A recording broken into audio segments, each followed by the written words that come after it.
Hola, ¿cómo están? Buenas noches. Bienvenidos a Día D. Todos están hablando de coronavirus. La preocupación es comprensible, pero la idea es que tengan información precisa y saber cómo actuar. Esta noche vamos a tener una conversación en exclusiva con el paciente cero. Mucho se ha dicho, mucho se está especulando, hay información que ha salido. Esta noche va a tener información precisa de qué es exactamente lo que ocurrió cuando él llegó al Perú desde Europa. ¿Cuáles fueron los pasos a seguir y cuál fue la reacción del personal de salud que lo atendió? Eso lo tendremos aquí, en Día de esta noche. Pero vamos a empezar con esto que ha ocurrido en la Sierra de Chilca. A 3 horas, por una tracha carrozable tortuosa, en un caserío perdido, una criatura de 12 años, hace unos meses, se ha convertido en madre. Y se ha convertido en madre cuando esta niña debería estar jugando con sus muñecas, se ha convertido en madre producto de una violación. Y si eso ya no fuera suficientemente aberrante, fíjese lo que ha ocurrido en la Fiscalía, donde sí, la policía hizo su chamba, se denunció, la Fiscalía coge el caso, pero el fiscal le dice a la abuela y a la madre de esta criatura: ¿sabes qué? Primero inscribe al niño en RENIEC y tramita el DNI para yo recién entonces pedir la prueba de ADN. ¿Y cómo inscribo a una criatura si yo no sé quién es el padre? Bueno, a ver, ¿qué pasó? Todo empezó cuando una amiga de la mamá de esta niña le dice: oye, tu hija a las tardes puede venir a cuidar a mi hijito de 4 años mientras estoy en la chacra. Claro, ¿cómo no? ¿Cómo no? Una niña de 12 cuidando a una niña de 4. En fin, la cosa es que eso ocurre hasta que un día le dicen: oye, ¿sabes qué? Ella se va a tener que quedar a pasar la noche aquí porque yo me voy a la chacra. Y esa noche, en esa casa pernoctaron no solamente la niña y la criatura de 4, sino Kenji César Arias Flores, hijo de la dueña de la casa, y Alcides Arnaldo Ramírez Flores. ¿Qué es lo que recuerda a la niña? Haber comido esa noche, haber tomado una taza de café y luego somnolencia absoluta, apagón hasta el día siguiente, que amanece completamente ensangrentada. La dueña de la casa y la criatura ha dicho que le atribuyeron: oye, es tu menstruación, cámbiate de ropa. Claro, con los meses empieza a subir de peso y cuando ya tiene 7 meses de embarazo descubren que está embarazada. Sospechosos, por supuesto, estas 2 personas que lo niegan todo. Y no solamente eso, la dueña de la casa, la que pidió que sea nana de su hijo, dice: no, nunca vino a cuidar a mi hijo acá. Así están las cosas. En Chilca, Richard Apolo está indignado con el caso que ha ido a cubrir. Ese es su reportaje. Eran las 4 de la mañana de ayer sábado cuando partimos desde Chilca hacia nuestro destino final. Solo unos minutos después de iniciar nuestro trayecto, un camino de trocha nos anunciaba que en adelante esa sería la constante, rumbo a Santa Cruz de Pulacama, uno de los caseríos ubicados en la Sierra de Chilca. Nada ni nadie nos impediría llegar hasta aquel lugar. Ya cerca, nos estacionamos esperando el amanecer para ingresar finalmente al pueblo en busca de un joven de 22 años de edad, al cual ubicamos finalmente unas horas después. ¿Tú eres Kenji? Sí. ¿Qué tal? ¿Cómo estás? Richard Apolo, necesitamos hablar contigo. Y es que Kenji César Arias Flores está actualmente junto a su primo Alcides Arnaldo Ramírez Flores, investigado por la Fiscalía Penal Corporativa de La Molina por presuntamente abusar sexualmente en abril del año pasado de una menor de entonces 12 años de edad. ¿Tú o tu primo le hicieron algo a esa niña? Además, al drama que significa un ultraje sexual, la niña quien señala a los primos como responsables desde hace poco más de 2 meses ha tenido que reemplazar de golpe los cuadernos escolares y las muñecas por los biberones y afrontar una maternidad precoz producto de aquella violación sexual. Toda esa ausencia ha perdido mi hija, ahora para que esté con un bebé en brazo. Y ellos se burlan de mí, que dicen que yo no tengo plata para hacerle justicia. Yo pido ellos dicen eso, se ríen de mí, me ven por ahí. Yo le digo eso, pido justicia a ellos, le digo. Fue en esta casa ubicada en el caserío de Santa Cruz de Pulacama, de propiedad de Ana María Flores, donde la niña, ahora convertida en madre, le contó a la fiscalía que habría ocurrido la violación por parte de 2 jóvenes. Uno de ellos, narró la pequeña, habría sido Kenji Arias Flores, hijo de la propietaria de la casa. ¿Pero qué hacía en aquella vivienda la pequeña? Según su madre, Fue doña Ana Flores Navarro quien en abril del año pasado le pidió que su hija, en las tardes luego del colegio, vaya a su casa con el fin de cuidar a una de las hijas de Flores, una niña de 4 años de edad. Yo le dije, Ana, si tú le vas a llevar a mi hija, tienes que cuidarle, digo, porque tus hijos están ahí. No, me dice, no te preocupes, me dice, yo lo voy a ver acá, me dice. Ya, pues, Yo me voy a dice, estar ahí. Ah, yo voy a estar ahí, me dice. ¿Eso le dijo? Así me dijo. Sin embargo, cuenta la señora, una noche de abril, Ana Flores le habría pedido que su hija, de entonces 12 años, pasara la noche en su casa cuidando a la hija de Ana. ¿Usted dejaba que se quede en la casa de ella? Yo le decía, pues, Ana, no va a estar mi hija quedándose. No, me decía, ay, no te preocupes, ahí yo estoy ahí cuidándole, ella decía. Ya. Ah, yo pensaba que ella quedaba en la noche, ahí se dormía ella pues, con ella, ¿no? Claro. Pero ella no, ella se iba para arriba, decía mi hija, y quedaba ella solo. O sea, ¿se quedaba sola en la casa Ella se quedaba con la niña de 4 años? Una niña de 4 años. ¿Y los hijos de...? Y los jóvenes adentro del primer piso.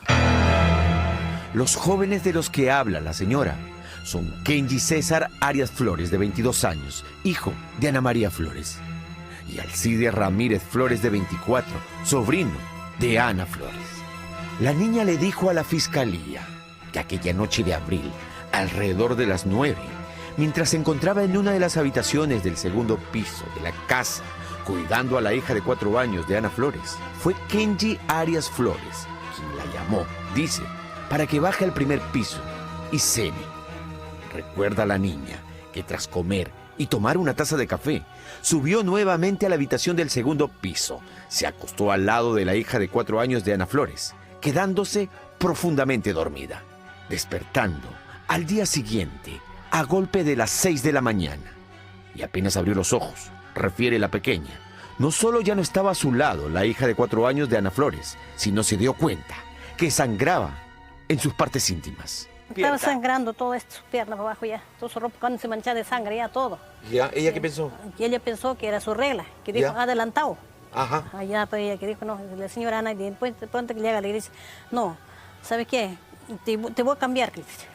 Entra la señora Ana. Ajá, entra la señora Ana que le dice, no. Y ya estaban sangrando. Ya estaba sangrando. ¿Qué le dice a su hija, Le la dice señora Ana Ana? que le dice, no, no te vayas así, porque la gente se va a reír de ti. ¿Por qué? Porque vas sangrando, que le dice. ¿Ya? Entonces ella agarra que dice, no, ya pues le presta ropa de su hija que tiene para que se cambie y se fue a la casa. Ya, o sea, se cambió ahí. Ahí se cambió.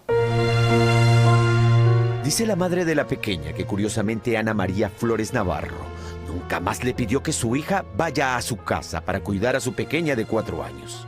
Además recuerda que con el transcurrir de los meses observaba cómo supuestamente sin explicación alguna el carácter de su hija, de entonces de 12 años de edad, cambiaba radicalmente.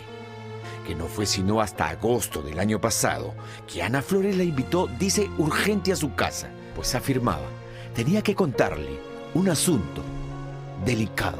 ¿Qué le dijo cuando fue a su casa? Yo le digo, ¿qué estás haciendo? Le digo, acá estoy para estarme, irme a trabajar a la chacra, me dice. ¿Ya? Y entonces ya le dije. Entonces ella le digo, me dice, le dice, mi hija, tu hija, parece que tú eres embarazada, me dice. ¿Ella le dice a usted? Ella me dice a mí. Ya. Pero ¿por qué mi hija? Le digo, si yo no les cuido, mi hija, le digo yo. Ajá. Nada más yo te debo para acá a su casa para que venga a cuidar a tu niña, le digo. Ajá. Yo no descuido a mi hija, le digo yo. Ya. Y entonces me dice, no, parece que tú eres embarazada, me dice. Y para la duda, yo le voy a llevar a mi hermana que está en Calaguaya para que la doctora nos venga este mes para que le saque anales, me dice. Ahora, si no, llévale a Calaguaya para sacarle anales, me dice. O sea, ella A ella me exige. O sea, ella es la primera que le dice a usted, Ajá. parece que está embarazada Sí. su hija. Sí. Y ya, ¿le sorprende eso a usted o no? Me sorprende a mí, le digo, ¿por qué? Ya. Si yo no le abandono a mi hija, le digo. Ajá. En cualquier momento yo le voy a abandonar a mi hija, no abandono, le digo yo estoy continuamente con ella, le digo. Yo en la tarde, para aquí, para acá abajo en la casa, le llegó ella entonces en el colegio, pero no salió ya en la tarde del colegio. ¿Ya? Yo le pregunté, ¿Qué le dice? yo le digo, la señora Ana está preocupada contigo, le digo, ¿por qué? Me dice, ¿por qué? Le digo, porque ella dice que tú puedes estar embarazada, le digo. Ajá. No, mamá, me dice, tía Ana, ¿qué cosa está hablando? Me dice. Ajá. Y entonces yo le digo, yo te estoy preguntando, ¿quién te molesta en el colegio? Dime, le dije yo. ¿Ya? No me quiso decir nada, no, nada más me dijo ya. Eso ya era en agosto. Agosto ya. A ver, señora. Era abril, mayo, junio, julio, agosto, 5 meses. Ujú. Pero su hija, 5 meses, si estaba gestando, ya supongo que se notaba algo. No se notaba mucho. Al parecer, 3 meses después, en noviembre del año pasado, ese mismo comentario sobre el embarazo de la pequeña, Ana Flores Navarro también se lo habría hecho a la tía de la niña. ¿Pero de qué me estás hablando? Pues le digo así. ¿Ya? Me dice, tu sobrina parece que estuviera embarazada, me dice así. Ella misma le dice. Ajá, ella misma me pregunta así, ¿no? ¿Ya? Yo le digo, pero ¿cómo sabes tú? Le digo yo. No, me dice, porque se le ve gorda, pues, me dice, sí, pero... ¿O es de tu hijo? Le dije así yo en forma de broma. ¿Ya? No, tía, me dice, pero no, es delicado hablar, pues por eso estoy preguntando. De repente la tía Zoila te informó algo, me dice, ¿no? Cuando le dice usted en broma, o es de tu hijo, ¿ella qué le responde? Se ¿No le dice cayó. nada? No, no me dijo nada, se cayó. Dice que inmediatamente fue en busca de su hermana y en busca de su sobrina para verificar la veracidad de lo que Ana Flores le acababa de contar. Fue así que señala.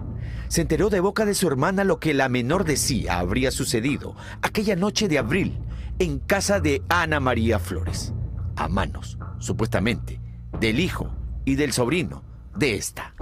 ¿Qué le dijo? Ahí fue mamá, me dice. Ahí fue en su casa la señora Ana, me dice. Por eso la que de ahí salí yo, dijo. Ya, ahí salí yo, de ahí salió, fue, dijo mamá, dijo. Ay, mamá me molestaba, dijo. Cuenta la madre de la niña que su hija, si bien no recuerda nada de la violación sexual, ni quién en la casa de Ana Flores pudo haberla ultrajado, afirma que su hija, al hacer memoria de aquella noche de abril del año pasado en casa de Flores, recordó que alrededor de las 9 fue Kenji César Arias Flores, hijo de la dueña de casa, quien le avisó que su cena ya estaba servida.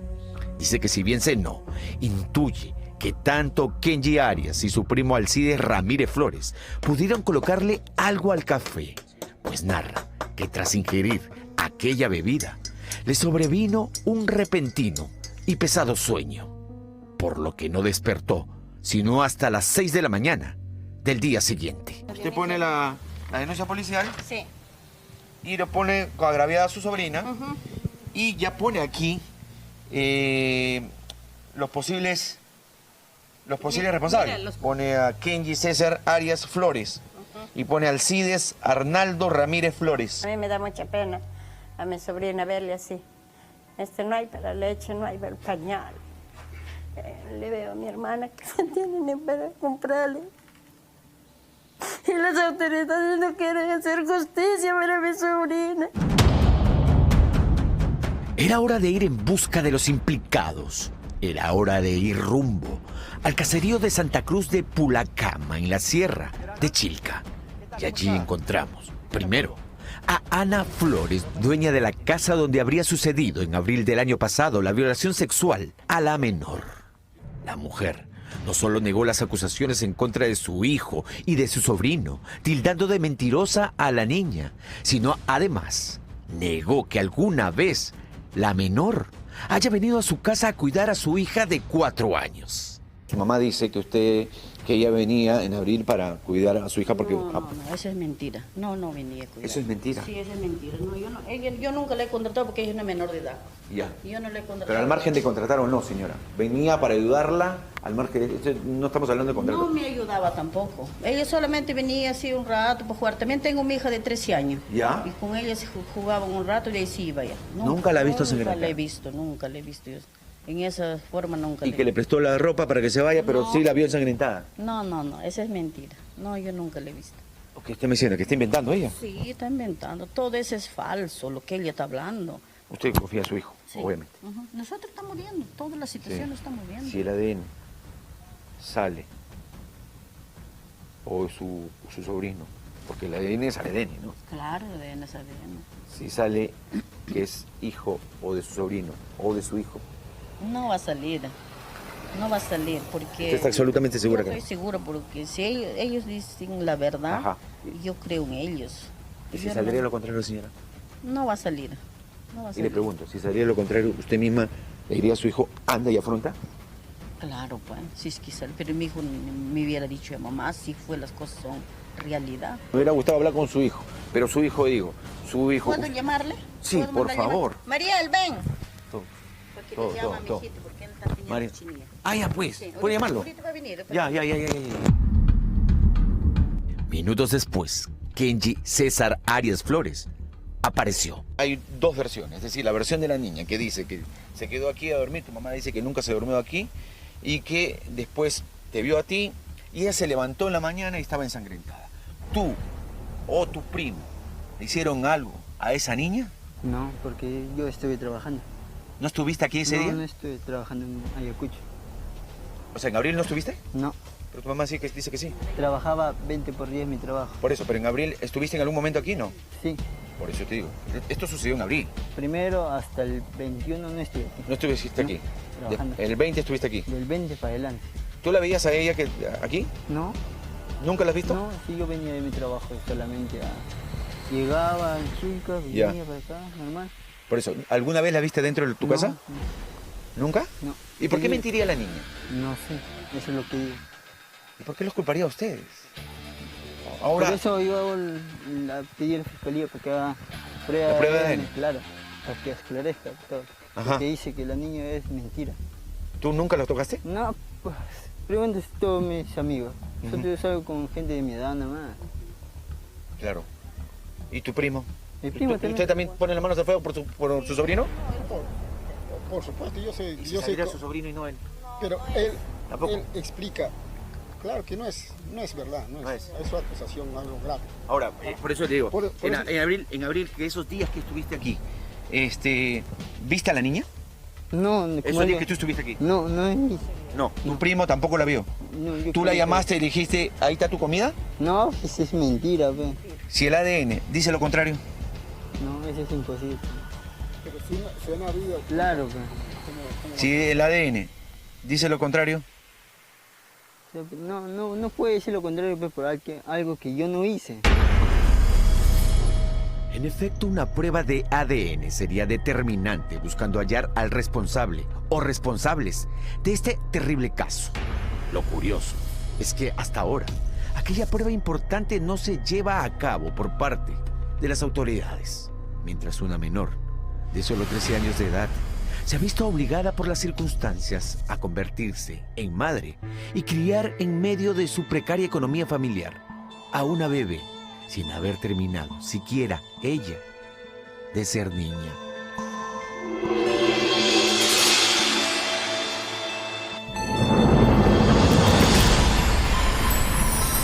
Solamente puntualizar que en este caso, como dice Richard, sí, pues esta niña de 12 años debería estar con sus muñecas, pero ya se ha sido convertida en madre y eso ya es una aberración.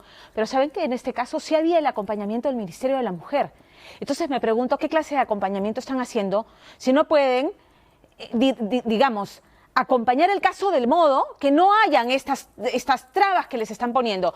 No ordeno la prueba de ADN hasta que no tramites el DNI. Por el amor de Dios.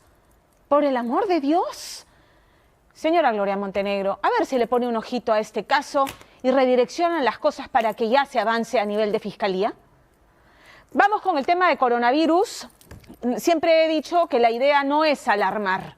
Del 100% de los casos detectados, solamente 2% termina en muerte. Y usted dirá, solamente, bueno, esas son las cifras, porque la idea no es alarmarse y salir corriendo a cobrar jabones antibacteriales, todos los geles, mascarillas, porque no es lo indicado en este caso. Vamos a conversar esta noche porque mucho se ha especulado respecto a las circunstancias del paciente cero. 3 veces este paciente pidió que se le haga el examen de descarte del coronavirus y lo mandaron a su casa. ¿Quién es el paciente cero? Esta persona que llegó el 26 de febrero de haber hecho un viaje por España, Francia y República Checa. Lo tenemos al teléfono y vamos a conversar con él porque la idea no es generar escándalo ni señalar culpabilidades, sino aclarar las cosas de modo que la gente en el futuro sepa cómo actuar y sobre todo en las instancias privadas de salud sepan cómo actuar. Buenas noches, ¿cómo estás?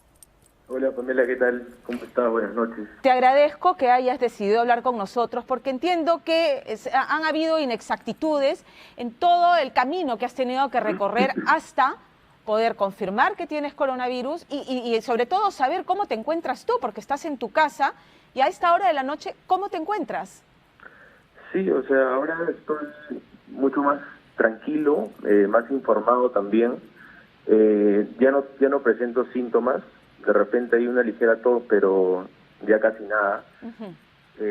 Estoy esperando unos 3 días más para que me vuelvan a hacer la prueba y esperemos que salga ahora negativo, pues, ¿no? A ver, el 26 de febrero llegas asintomático. Tú habías estado en España, Francia y República Checa. Sí, el 26 llego de Europa, no tuve síntomas hasta el 29. Yo el primero empezaba a trabajar no fui. El primero yo llamo a un médico para que pueda venir a mi casa y verme. El médico viene, le dice que estaba llegando de viaje, que he estado enfermo de un día antes, y me dijo y que solicitaba el descarte de este virus. Permíteme puntualizar ahí, Sí. ¿qué te hizo pedir, o sea, qué te hizo sospechar? Claro, vienes de Europa y estoy con un poco de malestar. ¿Qué síntoma Claro. te hizo pensar, esto no es un resfrío común, esto puede ser algo más?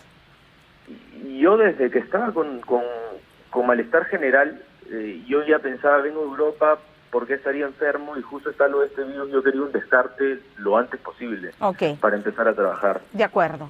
Entonces, Entonces, el 29 de febrero es que solicitas a un médico a domicilio con tu seguro privado. Claro. Ujú. El médico viene, me dice que no era necesario el descarte. Tú le dijiste, he estado en Europa, estos son los He estado síntomas. en Europa Hazme y sí el quisiera... descarte. Ajá. He estado en Europa, quisiera el descarte del virus, tengo estos síntomas, los síntomas eran dolor de cabeza, malestar general y tos. Ya. ¿Y cuál fue la respuesta del médico que te revisó?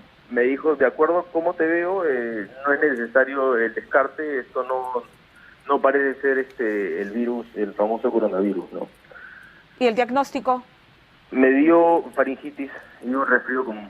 Ok, y descanso por 3 días, entiendo, ¿no es Me cierto? dio descanso por 3 días, sí. Ok, tu inquietud, Al día sí. tu inquietud Sí. continuaba, ¿por qué? ¿Cómo te sentías tú? ¿Qué te hacía diferenciar? O sea, todos nos hemos resfriado alguna vez. ¿Qué te hacía Claro. diferenciar una cosa de otra? Yo al día siguiente me sentía igual, me sentía con el mismo malestar, estaba medio decaído, entonces decido ir a la clínica y paso por una emergencia. Ya. En la clínica le digo que también que he viajado a Europa, que he llegado hace unos días y estoy con estos síntomas. El doctor, y que solicitaba el descarte. El doctor me dice que no es necesario el descarte porque él me ve bien, que esto es un resfrío común, eso es todo. A ver, nuevamente, tú fuiste claro y le dijiste, ojo, he estado en Europa. Sí. Ya, he estado en España, donde ya ha habido, digamos, se reportan contagios comunitarios importantes en España.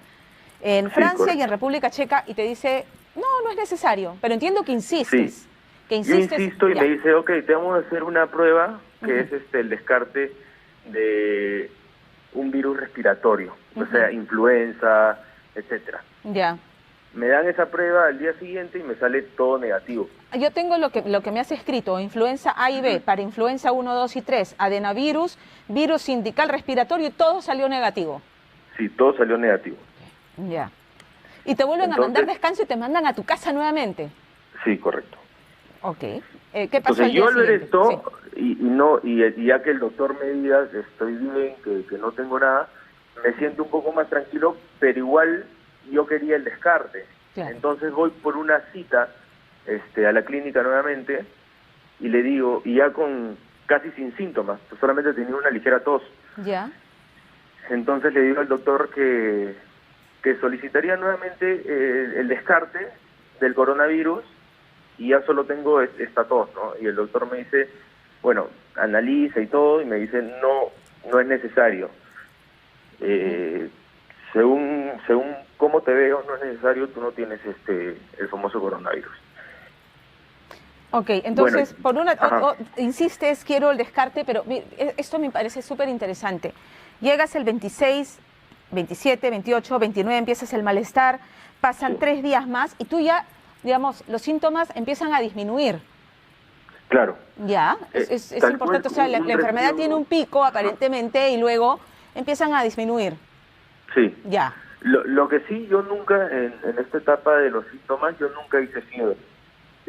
Ya. Siempre estuve con un termómetro acostado, nunca hice fiebre, ya. solo tuve tos y malestar general, ¿no? Dolor Ya. de cabeza también. Decaimiento, dolor, Ujú. dolor muscular.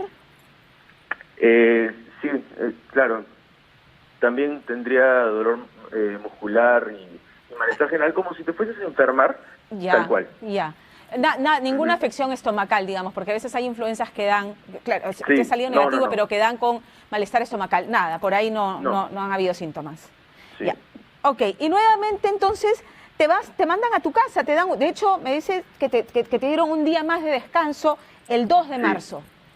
Me dieron un día más de descanso, yo llego a mi casa y bueno, ahí me comunico con médicos amigos, Ya. que ellos me dicen, bueno, el único que está haciendo el descarte ahorita de este virus es el MINSA, y me dan el teléfono del Instituto Nacional de Salud, Ya. que es el que yo llamo, y este instituto me da un teléfono celular directamente para hablar con un personal del MINSA. Ya. Ellos, sí fue rápido, porque yo le dije lo que sentía, de dónde había venido, y ellos me dijeron, ok, por favor, quédese en su casa, nosotros vamos a organizarnos acá y vamos a coordinar a alguien que vaya. O sea, ese día en la tarde vinieron a mi casa. la me hicieron respuesta, la digamos, prueba. cuando ya contactaron directamente al Ministerio de Salud, entiendo incluso que hubo que googlear. Es que estas son las Sí. partes que me parecen importantes porque habla de que si la información se ha echado a correr para prevenir y para saber cómo hacer, no ha llegado suficientemente bien. Entraron, es increíble, entraron a googlear para para saber a dónde llamar. Sí, también. Ok, ya. Averiguamos teléfonos por Google, por médicos amigos, y al final llegamos a este instituto, ¿no? Que nos dio las De facilidades acuerdo. y el teléfono, ¿no? Ahora, ya ahí pasaron por el examen de descarte tú y todos los miembros de tu familia, o en principio solo tú. ¿Cómo se manejó el protocolo a partir que ya entra a tallar el Ministerio de Salud? Sí, en un principio solamente fui yo para descartar justamente el virus. Ya. El resultado fue entregado al día siguiente, en la mañana, ¿no? Ya tenían el resultado desde la madrugada, pero ahí a mí me lo hicieron llegar a las 8:30 de la mañana, más o menos. Ya. Obviamente vinieron los del ministerio a esa hora, estuvieron acá, y ahí es donde proceden a sacarle la muestra a todos mis familiares. Ujú. Para cuando le sacan muestra a tus familiares, ¿alguno ya mostraba algún síntoma? Sí, mi abuela estaba con un poco de tos. No había hecho fiebre todavía, pero sí estaba con tos. Ya. Ese es el único síntoma que presentaron. Ujú. Y ahí es cuando yo también me preocupo y también insisto a que vengan a hacer estas pruebas, ¿no? Las Ya. pruebas sí las hicieron rápidamente a todos, ¿no? A cada uno de ellos y a los trabajadores de mi casa también. Ya. Y entiendo que a esta hora de la noche todos siguen en cuarentena. ¿Cómo está tu abuela? ¿Qué edad tiene ella? Ella tiene 74 años. ¿Son conscientes que ella está dentro del grupo de riesgo? Sí, correcto. Ya. Ella ahorita está bien, Ya. ha hecho fiebre, sí, pero está estable, está controlada. Ahorita está sentada, está hablando normal, no hay mayor síntomas, ¿no? ¿Cómo han controlado? Porque, claro, no hay vacuna, es un virus y como un resfrío, que todos nos hemos resfriado, como viene se va y solamente es para paliar síntomas o han tenido que comprar medicinas especiales para este tema, para ti y para el resto de tu familia, los que hayan Claro. resultado positivo. Bueno, yo usé las medicinas en todo momento que me recomendaron en la clínica cuando fui, que era para tratar un resfrío común. Yo las medicinas que usé fue, antibióticos, ¿no? Acitromicina y loratadina.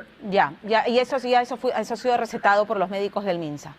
Claro, eso fue recetado por los médicos de la clínica inicialmente. Ya, porque la citromicina es un antibiótico y digamos es bacteria y acá estamos hablando de virus, entonces sobre eso también hay confusión.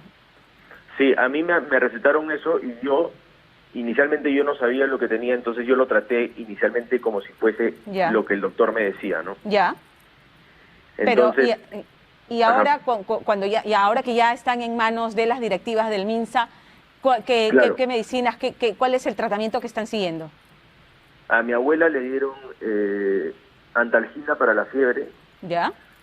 Y Panadol, también nos trajeron Panadol y algunas pastillas más para un resfrío común, ¿no? Que es como se debería tratar, como un resfrío común.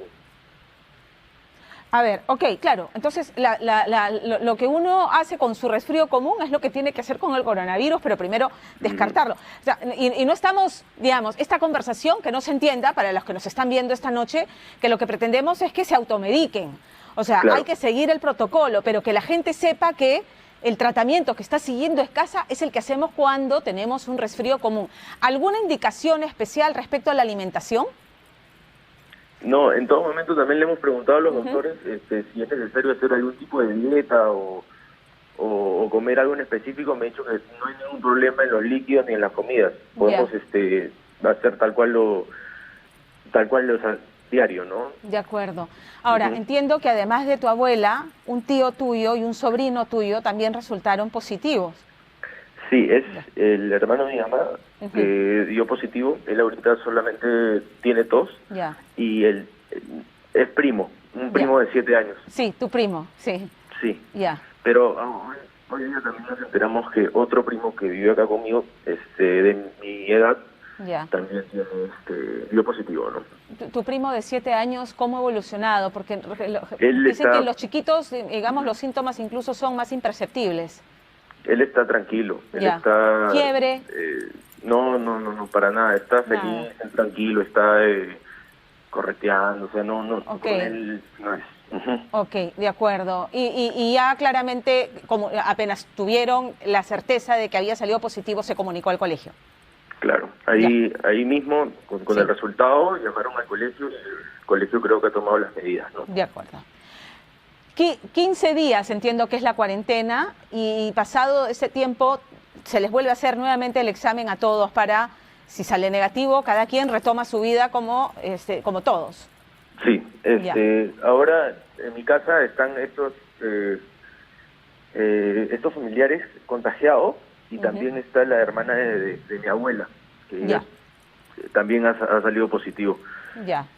Hay algunos familiares acá que no están, que no han salido positivo y le han hecho 2 veces la prueba ya y las 2 veces han salido negativos. ¿Y con ellos se les ha pedido cuarentena o les han dicho ustedes pueden seguir con su vida? No, nos han dicho que aguardemos acá todavía, que no salgamos por unos 14 días y más que todo para que acá mismo muera el virus, ¿no? De acuerdo, de acuerdo. Entiendo que es una decisión de ustedes porque, por supuesto que todos están queriendo saber cuál es la clínica, cómo se llama el médico, que es una decisión de ustedes no revelar el nombre de los médicos y de la clínica donde tuviste esta experiencia. Sí, yo creo que no es necesario, ¿no? Es más que todo orientar a las personas que de repente están resfriados o han venido del extranjero y que no se conformen con una sola decisión, ¿no? Que traten de buscar más allá. De acuerdo, porque sí, o sea, la desesperación de ustedes y este relato de haber ido 3 veces seguidas y que 3 veces se hayan devuelto a la casa pese a que hacías las referencias es lo que ha llamado especialmente la atención y hay que poner el acento en eso y que estoy segura que a partir de ahora las consultas privadas y todas las clínicas que atienden seguros privados van a tomar otras medidas a partir de tu testimonio. Claro, eso espero, de verdad. Y de hecho también tener en cuenta las llegadas del extranjero, ¿no? Para que tomen medidas en el aeropuerto para poder evitar más contagios.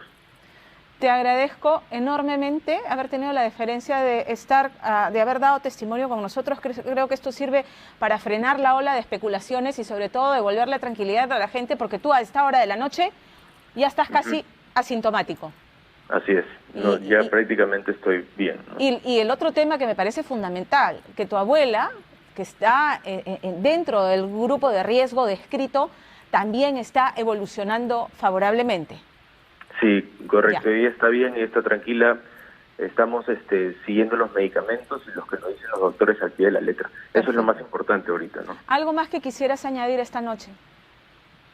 No, en realidad llamar a que todos, si es que dudan o tienen alguna de sospecha de este virus, puedan llamar a los números que ya el ministerio le ha dado, ¿no? Que es el 113.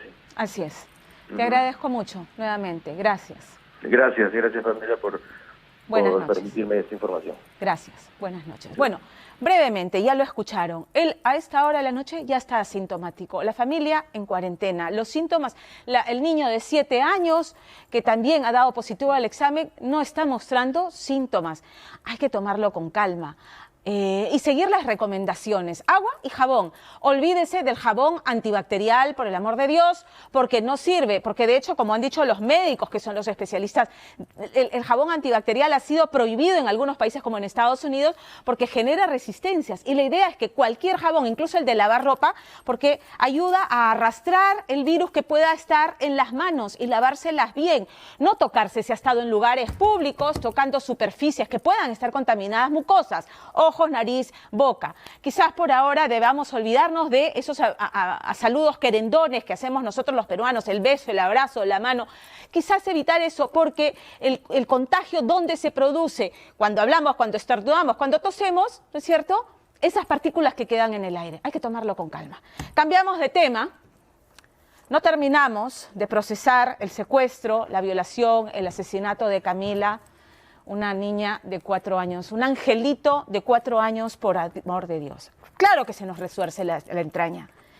Y no terminamos de procesar este caso y entonces sale en primera plana esta cifra monstruosa. En enero de este año, 464 menores de edad fueron violentados sexualmente. Y aún no termina de pasar esta ola de furia, de indignación que enfiló todas sus baterías en contra de Mirela, la madre de Camila. Angélica Villegas conversa largo y tendido esta noche con Mirela. ¿Ya? Insultos, denigración pública para Mirela. Y caemos en cuenta que haciendo matemáticas simples, esa cifra se reduce a que cada 2 horas violan a un niño en el Perú, a un menor de edad del Perú. Esa es la realidad. Y claro, el caso ha generado una movilización inicial y un estupor y perdimos un poco el foco respecto al victimario. Estamos hablando de un adolescente de 15 años. De 15 años que fue capaz de hacer esta atrocidad. Entonces todos nos preguntamos, y Angélica lo hace esta noche, ¿en qué momento el alma de este chico se quebró? ¿Cuáles fueron sus circunstancias? ¿Qué es lo que hace que un adolescente de 15 años se convierta en este ser abominable, capaz de tamaña perversidad? Y nos preguntamos si fueron las mismas circunstancias de otros 249 adolescentes internos en centros de internamiento juvenil por violar menores de edad. El problema es mucho más complejo, el problema es mucho más grande. Y entramos en las entrañas de la psiquis de un adolescente de 15 años que se convierte en un monstruo y conversamos con Mirela y conversamos con los peritos, porque esto va mucho más allá. El reportaje de Angélica Villegas. Al parecer la cabeza lo ha roto o algo así, porque está sangrando la cabeza. ¿Qué otros elementos se conjugaron en el asesinato de una pequeña de tan solo 4 años a manos de un adolescente que le asestó un golpe en la cabeza para luego abandonar su cuerpo con presunta ayuda de terceros? Sí es la niña, mi comadre. La niña es mi comadre. Es que este caso se unía a la cifra de más de 6 niñas asesinadas en menos de 72 horas en diferentes puntos del país, produciéndose el primero de estos macabros hallazgos en una casa abandonada de San Juan del Lurigancho. El interior de la casa se encontró el costal con la menor, conteniendo los restos de una menor. Todo esto llevó a que la policía redoblara esfuerzos tras la búsqueda de pedófilos que fueron captados a punto de repetir su peor pecado.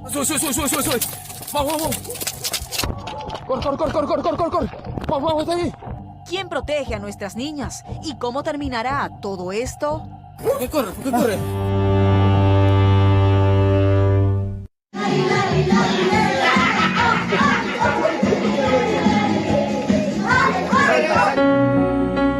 Llena de vida, inocente y risueña, la pequeña Camila, llevando un gorrito de Navidad, era ovacionada por sus parientes en una fiesta infantil que la captaba bailando en su natal Cerro de Pasco, meses antes de un macabro final que su inocencia no le permitió detectar. Y aunque todo parecía felicidad, la historia detrás del nacimiento de esta pequeña estuvo lleno de rechazos y violencia, según su madre, quien cuenta que Camilita fue fruto de su relación con Edwin Valle, quedando embarazada a los 18 años, una edad que refiere no le dio la madurez para saber cómo enfrentar la llegada de un nuevo ser que coincidió con todo un clima de discordia en su relación con el papá de la niña. ¿En algún momento tu hija presenció problemas en casa, una relación violenta? Sí, señorita, sí. Ella se ganó maltrato físico y maltrato psicológico. ¿El papá de tu hija te golpeaba? Sí, me golpeaba desde que nació mi hijita mayor. Ni siquiera esto fue una alerta para Mireya, quien siguió apostando a la construcción de una familia y quedó embarazada por segunda vez de Edwin, quien viéndose con 2 niñas y sin condiciones económicas para mantenerlas, el año pasado se fue a Estados Unidos buscando un mejor futuro para luego regresar al país y con el dinero logrado tener su propia vivienda. Algo que para Mireya fue un abandono que conllevó al fin de la relación en septiembre de 2019. Ya para entonces, con 22 años, decía sentirse perdida sin saber cómo criar sola a Camilita de 4 y su otra hija de 2. Su papá sí me enviaba a la mensualidad, pero el que me ayudaba a mí a criar era mi mamá. Nunca yo le he soltado yo a ella solo. Cuando yo iba, por ejemplo, como se dice, a un aniversario de aquí, o a un cumpleaños, yo le llevaba. Sin embargo, en conversación con ATV Noticias, la historia contada por el padre de la menor era otra. Día viernes yo le envié dinero y le empecé a hablar a tu mamá, hazlo pasear, llévala a los juegos, que se divierta viendo los juegos, hazlo jugar. Lo que yo le he dicho lo ha hecho, ¿no? Y prefería agarrarse el dinero, irse a gastar con su actual pareja el dinero de mis hijas, a divertirse, a tomar, dejando a mi hija, una niña de 9 años. ¿Qué tenía en su cabeza? No podía pensar eso. Eso es lo que más me duele. Eso es lo que más me duele. Sí, me imagino. Me duele mucho. En ese momento, el padre de Camilita parece agobiado por tantas ideas que dice pasan por su mente, sobre todo porque indica que en algún momento la niña le contó que el enamorado de su madre tenía extraños acercamientos hacia ella, razón por la cual le habría indicado que prestara más atención a las niñas, e incluso menciona que Mireya le hizo saber que tenía pensado venir a Lima y él le advirtió sobre el riesgo de venir con las 2 menores a la capital. Yo le he dicho, no vayas, le dije, no le acepté, ¿no? Esa tarde, no sé, el siguiente día se fue a Lima sin mi autorización.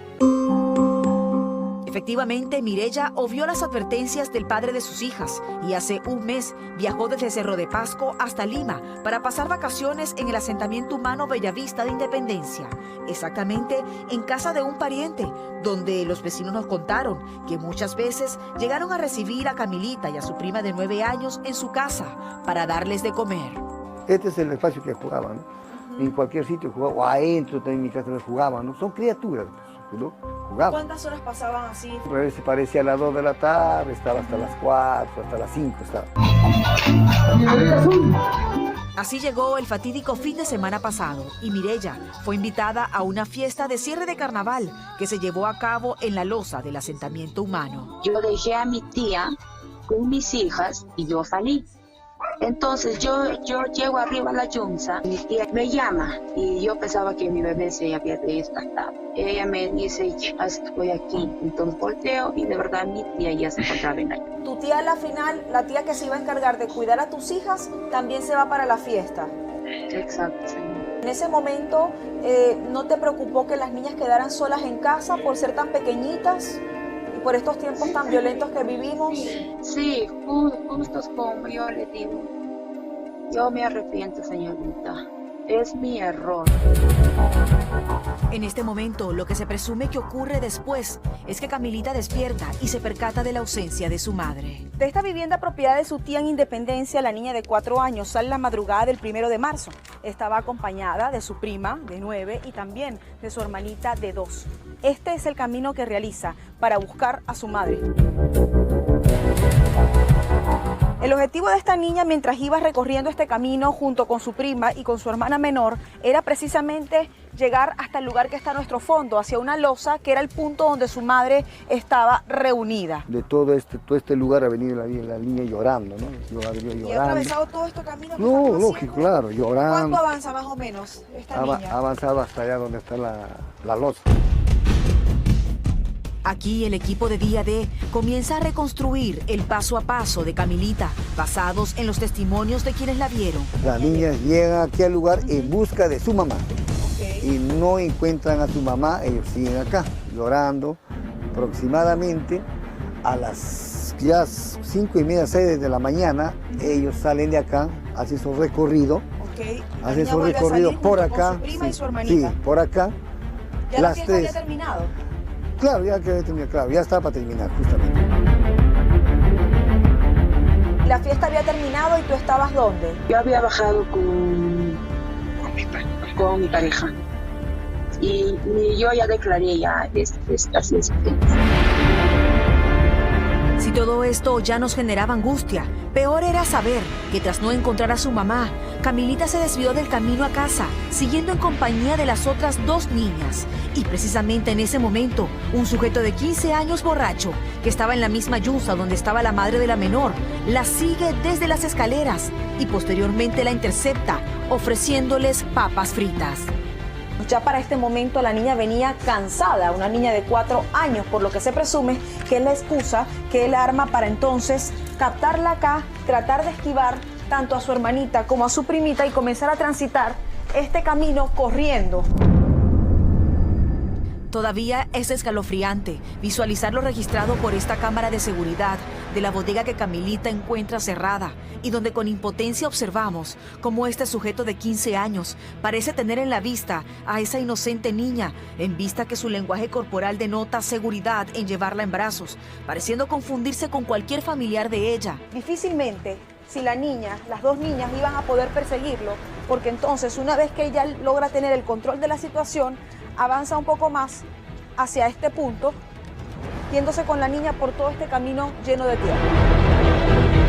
Esta cámara estaba captando las últimas horas de la menor, a quien este sujeto de 15 años, con la mente fría y retorcida, llevó a una casa de 200 metros, donde había crecido y que permanecía abandonada, lugar que, de acuerdo a la versión policial, habría usado para abusar de la niña, y se estudia si ahí habrían estado más personas por la presencia de numerosas vestimentas masculinas, donde luego asesinaría con un pico de minero a esta niña que no podía defenderse, que no le había hecho nada, para luego meter su cuerpo en una bolsa del mercado de frutas de La Victoria, en la que trabajaba como estibador. Bolsa que con presunta ayuda de terceros dejaría en un recóndito lugar que rápidamente fue descubierto por vecinos de la zona, luego de que la menor ya fuera reportada como desaparecida por sus parientes, registrándose un doloroso hallazgo que presenciamos con cólera e impotencia. Al parecer la cabeza lo ha roto o algo así, porque está sangrando la cabeza. ¿Quién era este malvado adolescente que había cometido tantas atrocidades juntas? La difusión de las imágenes de la cámara de seguridad fueron claves para que una mujer que lo crió y lo registró, sin ser su madre, lo identificara por la ropa que llevaba, luego de que lo viera por última vez en la misma fiesta donde había estado la madre de la víctima. ¿Él estudia en algún lugar? No, ese ya no quiere estudiar ya. Él terminó primaria nomás. ¿Consume drogas? ¿Alcohol? No se te puede decir, no. ¿Vive con usted o vive solo? Es como que digo, él, para un poquito más que se ya no me hacía caso. Esto era apenas el principio. El joven, conocido entre sus parientes como callado y misterioso, además había manifestado sus primeros problemas de conducta desde la escuela, donde parecía retar a los profesores ante los reclamos que le hacían, dejando inconclusa su etapa secundaria, coincidiendo con una oportunidad en la que se escapó de su casa por una semana, mostrándose como una víctima de su vida infernal, por lo que al verlo así, su familia le pidió apoyo para que trabajara con ellos en el mercado de La Victoria. Pero como presuntamente esto no era lo que él quería, trajo fuertes discusiones con su madre que terminarían en insultos, y el vicio del adolescente por el alcohol. Todo esto revelado en las primeras pericias psicológicas que indican que el joven vivió un tiempo con su padrastro y era asiduo a las cabinas de internet, donde parecía obsesionado con ver páginas pornográficas. Siendo adolescentes, han sido víctimas de violencia sexual también durante su infancia, ¿no? Y esto normaliza la conducta violenta sexualmente, ¿no? Y contra niños inclusive, ¿no? Mientras esto se conocía por aire y tierra, la policía estuvo 3 días y medio buscándolo, hasta que finalmente la pista de su último trabajo en el mercado La Victoria llevaría a los efectivos al lugar, constatando su ubicación cuando ya tenía un look distinto y, según la policía, había tenido el suficiente tiempo y planificación de deshacerse de la ropa que él y la víctima llevaban ese día, dejándola en 2 lugares distintos, pero otras evidencias conducirían a confirmar su culpabilidad. Es una colcha, tenemos prendas de vestir, tenemos bolsa. Esta fue la batea que ustedes consiguieron, que también tenía restos de sangre, En ¿no? este caso, la batea, el pico y la colcha. En ambos había sangre. En estos 3 habían sangre. Así fue enterrada el último miércoles la pequeña Camila entre la furia de los pobladores de Cerro de Pasco y el dolor de su madre. Ya, por favor,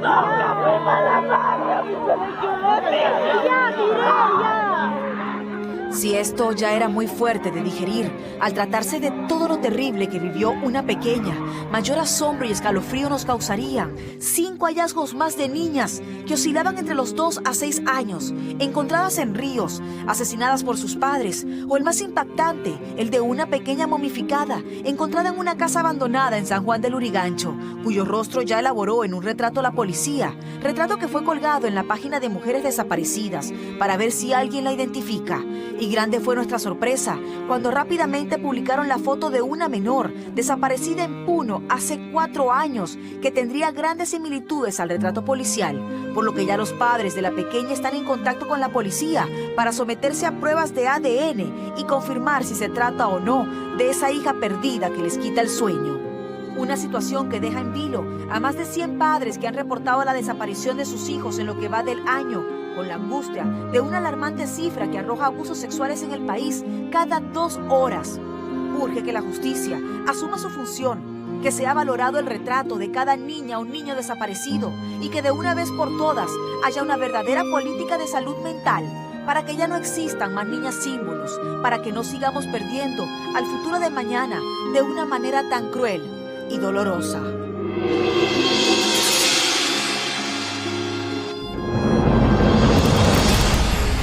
Cuando ocurren estos casos que nos golpean tan fuerte, la gente sale y reclama pena de muerte, pena de muerte. Y el presidente Martín Vizcarra se ha pronunciado y ha dicho que hay que evaluarlo, que el tema es un cambio normativo que pasa por el Congreso. El lunes vamos a tener una reunión con congresistas de 4 bancadas. Y yo lamento que el presidente haya salido con estas declaraciones, porque parece que es un discurso que va más para sintonizar con la gente que está indignada, con la indignación, con el reclamo. Y ahí está, y ahí reside el sustento de la popularidad del presidente. El presidente es perfectamente consciente que la pena de muerte es inaplicable porque habría que apartarse del Pacto de San José y de acuerdos y tratados firmados por el Estado peruano hace muchos años. Porque el presidente Martín Vizcarra sabe perfectamente que la pena de muerte no ataca las causas de la violencia ni es disuasiva, porque cuando un violador está en el momento del acto, y los psicólogos y los especialistas lo saben, no está pensando racionalmente, sino está pensando instintivamente del modo más primitivo. O sea, en realidad no piensa, se deja llevar por sus instintos y los más bajos. Yo creo que en verdad se nos está escapando lo esencial en este problema. Estamos mirando el caso particular consternados, dolidos como estamos, pero estamos perdiendo de vista el tema de fondo, el tema estructural, en el que no solamente como sociedad estamos fallando, sino que el Estado está fallando, porque no está dando herramientas suficientes a los chicos, a las chicas, para poder defenderse en la vida, herramientas para la vida. Y empezamos por erradicar el machismo, y de ahí todo lo que se desgrana. Es un problema estructural que no estamos atendiendo. Dicho esto, nos vamos a la pausa y vamos a regresar para hablar, porque en el tema de violencia contra la mujer, el Estado y el sistema falla, pero el de justicia también. Nos preguntamos qué ha pasado ya a poco menos de 2 meses del accidente, de la deflagración en Villa El Salvador. Se cuentan ya 32 víctimas mortales. Hay una criatura de 6 años a la que le han amputado todos los dedos de la mano. Los médicos están evaluando, ¿le amputamos las piernas? ¿Sobrevivirá o no? Y mientras esto ocurre y hay gente que todavía sigue rogando para que su familiar sobreviva, ¿qué pasó? ¿Quién es responsable? ¿Dónde está la investigación? ¿Hay alguien preso preventivamente frente a esta situación así? ¿Qué pasó con el caso de Villa El Salvador? Regresamos con eso. Es desolador lo que está ocurriendo ahí. Pero antes tengo mensaje de nuestro auspiciador. Al consumir colágeno, el cuerpo apenas asimila una pequeña porción de este y el resto lo elimina. Biosil tiene una molécula patentada en Europa y Estados Unidos que reactiva las células de tu cuerpo y hace que generen su propio colágeno. Existe una enorme diferencia entre tomar colágeno y regenerarlo. Biosil tiene más de 10 estudios clínicos y por eso los beneficios los verás en huesos, articulaciones, cabello, piel y uñas. Pide Biosil, generador avanzado de colágeno, y no dejes que te lo cambien. De venta en todas las boticas y cadenas de farmacias a nivel nacional. Y con esto yo me voy a la pausa, es breve y regresamos.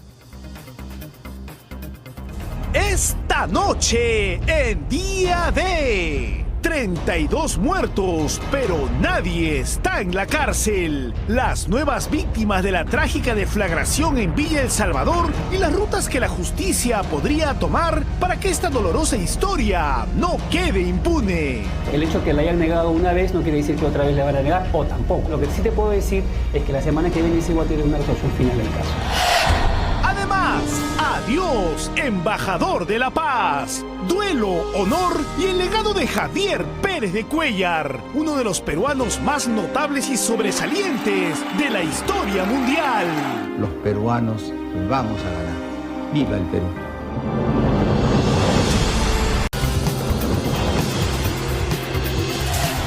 Quiero hablarles de Zaida de Riveros. Zaida de Riveros vive en duelo permanente.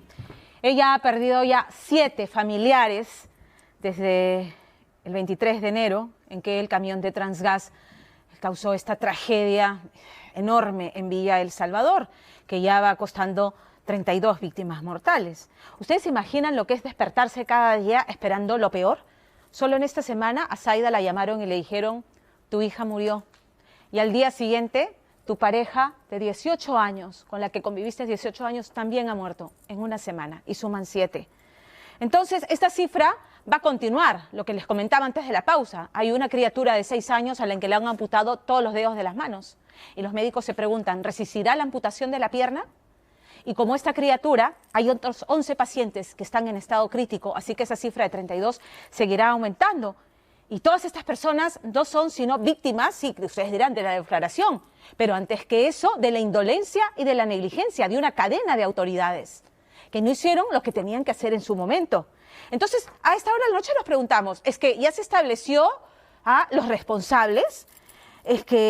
Y nos preguntamos hasta dónde alcanza la responsabilidad penal punible, porque estoy segura que como yo, usted querrá ver que alguien sea responsable, que alguien se vaya a la cárcel, que esto se castigue y que quede la valla bien alta para que una tragedia así no se repita. Por lo pronto, Luis Guzmán Escrivá, que es el dueño de Transgas, y esta noche se los va a contar Lorena Ormeño, no se hace responsable de nada. Y de hecho su planta envasadora de gas informal, porque el alcalde de Villa El Salvador lo dijo bien claro, ni licencia de INDECI ni licencia de funcionamiento sigue operando. ¿Cómo lo hace? ¿Cuál es el secreto? Lorena Ormeño está tan indignada como... A un par de kilómetros, las familias seguían llorando y enterrando a sus muertos. Transgas, la dueña de la cisterna bomba, tenía solo en este local más de 2.000 balones de gas que vendía clandestinamente. Venía operando, aparentemente, bajo la imagen de otra empresa, Colpagas. Transgas vendía ilegalmente a mototaxistas, transeúntes y, sin saberlo, hasta los policías encubiertos. Así, el 20 de febrero, cuando los muertos ya se elevaban a 30, la autoridad los intervino. En estos momentos la policía está interviniendo en este lugar, como Sinermín. A ver, ¿qué tenemos acá? A ver, abre. A ver, ¿usted dónde ha comprado esto? Al frente. Esta empresa Transgas se valió de Colpagas, aparentemente un contrato de arrendamiento del local para utilizar los bienes, todos los elementos necesarios para desarrollar esa actividad de Colpagas. Pero pues ese contrato no le atribuía pues la facultad de tomar el nombre de Colpagas como lo estaba haciendo. Tanque estacionario tiene 10.000 galones de GLP. Y este vehículo, 14.000 galones tiene. Una bomba de tiempo, señores. Colpagas era solo la fachada del informal negocio de Transgas, suspendida el día de la tragedia.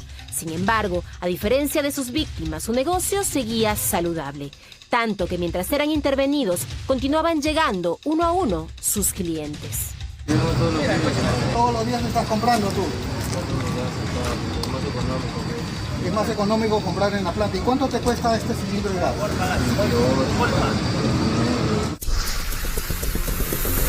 Pero no era todo. Transgas había rescatado el logo de la antigua empresa para repintar sus balones y esconder su origen, aunque los documentos encontrados demostraban que el negocio era de Luis Guzmán Escribá, cuyo eslogan era, irónicamente, seguridad y confianza a tu alcance. Hoy, aunque Guzmán y su padre, el chofer del siniestro, son investigados por homicidio culposo, lesiones graves y peligro común, un mes y medio después, ambos están libres y por estas muertes, hasta hoy solo se ha emitido una multa de tránsito. Mientras esta misma semana, Zaida Osorio tuvo que enterrar a su hija y a su esposo Henry. Ya mi hijita ya no salió entubada, solamente me miraba y con los ojos no me contestaba. Te quiero mucho, tú me quieres, sí, ame tus sueños con los ojos, si me pides algo, ¿quieres agua? Dime sí y cierra 2 veces tus ojos y si no quieres, no los cierres. Y me respondía con los ojos cerrados. Y le apuntaron 11 deditos fue. Uno de sus pies y todos de sus deditos, de sus dedos. De ella no aguantó, salió, le miré, le hablé, lloró ella, le limpié sus lagrimitas, le di lleno de veces y ya sentí. Mi hijita ya no aguantaba. Le mentía también a él. Le daba fuerza. Todos se levantaban, vamos a salir de la mano los dos como siempre. A la buena, a la mala hemos estado, cosas que hemos pasado. ¿Cuántos años juntos? 18 años. Me decía, pasito, vamos a salir adelante. Tú eres fuerte. Vas a salir conmigo, no me vas a dejar. Tú no, le digo así. Pero tanto esperando para que su hija se vaya. Se fue con el amor de sus hijas.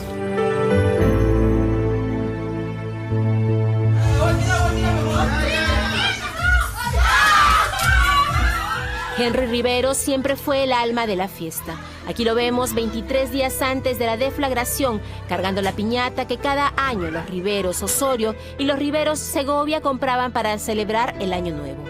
Geraldine y mi suegra, mi cuñada Janet, yo, mi cielo, mi Caro, mi sobrina, mi esposo. El martes, Zaida enterró a Cielo. El miércoles, a su esposo Henry. En total ya son 32 fallecidos y 12 personas aún luchan por sus vidas. Pero lo indignante es que, según las familias, pasado el horror inicial, la municipalidad de Villa El Salvador, responsable de la pista mal diseñada, les ha cortado la ayuda. No hay justicia para los familiares que han partido y para los que están en el hospital. Pasado el mes de emergencia ya las carpas que ayudaban se han retirado, poco a poco se ha ido la ayuda, se ha ido la guardería e incluso hasta el día de ayer nos han dejado de apoyar con el alimento, porque muchos de nosotros que tenemos familia en el hospital, tanto adultos, vamos al hospital, acá solo se queda la mamita. Hasta el día de ayer nos dicen, ¿sabe qué? Hasta aquí ya no hay comida. Que la municipalidad ya no se va a hacer cargo porque no se da abasto. Leida Rojas ha perdido a 2 miembros de su familia y su hermana y sus sobrinos siguen resistiendo, aunque el pequeño de 5 años ha perdido los dedos de las manos y peligran sus piernitas. El hecho de que el niño aún esté con nosotros y peleando por su vida habla de su resistencia física, pero esta resistencia física tiene límites, ¿no? Aún no tenemos claro el pronóstico de cuál va a ser el destino de sus miembros inferiores porque realmente están comprometidos, pero hay estrategias que se pueden seguir utilizando. Pero un mes y medio después, ¿qué hemos aprendido?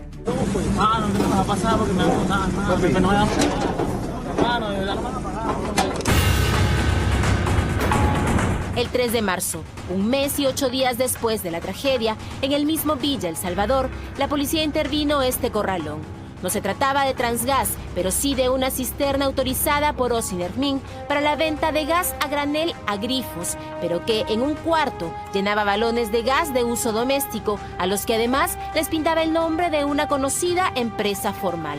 balones Bamba, que eran una bomba de tiempo, como los hallados sin precinto de seguridad en Pueblo Libre.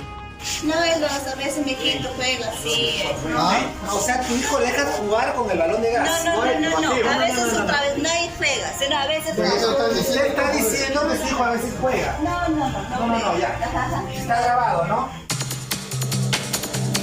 Hoy en el país circulan 1.157 camiones cisterna y 366 tanques autorizados para la venta de gas a granel, aunque se calcula que son la mitad de los que operan. Además, de los 40.000 puntos de venta de gas doméstico, solo 9.000 son formales. Un problema que para la Asociación de Plantas Envasadoras de Gas, la autoridad no ve. Simplemente compra su cisterna, que tenga su permiso, o CNM que te dé su scope, y con eso tú eres libre. Como dice, granelero libre. No necesitas tener planta envasadora, no necesitas tener local, nada. Simplemente, si tú quieres, cómprate como este tamaño de este tanque de 14.000 galones y usted lleva una cochera, de esa cochera puedes pasarlo a los tanquecitos de 1.000 o 2.000 galones. No tiene ningún problema, no hay control. Por eso que ustedes de repente han visto en grifos, en cocheras, en las calles, hay tremendos tanques estacionados. Según Rafael Palacios de Antagás, al menos el 50% del mercado de hidrocarburos sería informal y no cuenta con medidas básicas de emergencia como estas. Asegura que Osinermin solo fiscaliza a los formales, a los que inspecciona cada 4 o 5 años. De hacerlo más seguido, cree, se hubiera detectado el factor determinante en la tragedia de Villa El Salvador, la manipulación de la válvula de bloqueo del gas. Esta es la válvula interna, como vemos, todos tienen, tanto de líquido como de vapor. Este es líquido, este es el vapor. Aquí me dice que está cerrado, voy a abrirlo. Ahí se abrió.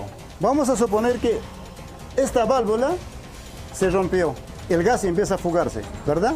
Simplemente se puede activar desde otro lado, porque aquí ya no tengo opción, ¿no?, para poder cerrarlo. Actívalo.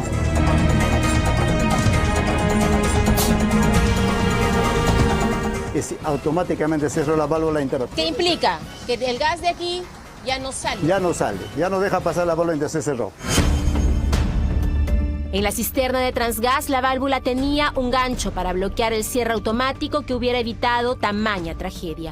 Para Osinermin, esto los exculpa. ¿Cuál es la responsabilidad de Osinermin en este tema? Osinermin, para entregar esta autorización, ha cumplido la normativa del sector. Mucho se ha dicho que acá basta con una declaración jurada y Osinermin entrega automáticamente. No es así. ¿Cómo es?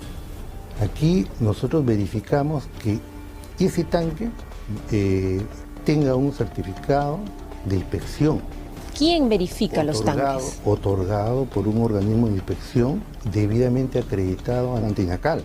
Contiene pruebas radiográficas, pruebas de espesores, pruebas de corrosión, pruebas de hermeticidad a la que se somete al tanque. O sea, no es un papel cualquiera que alguien firma y sella.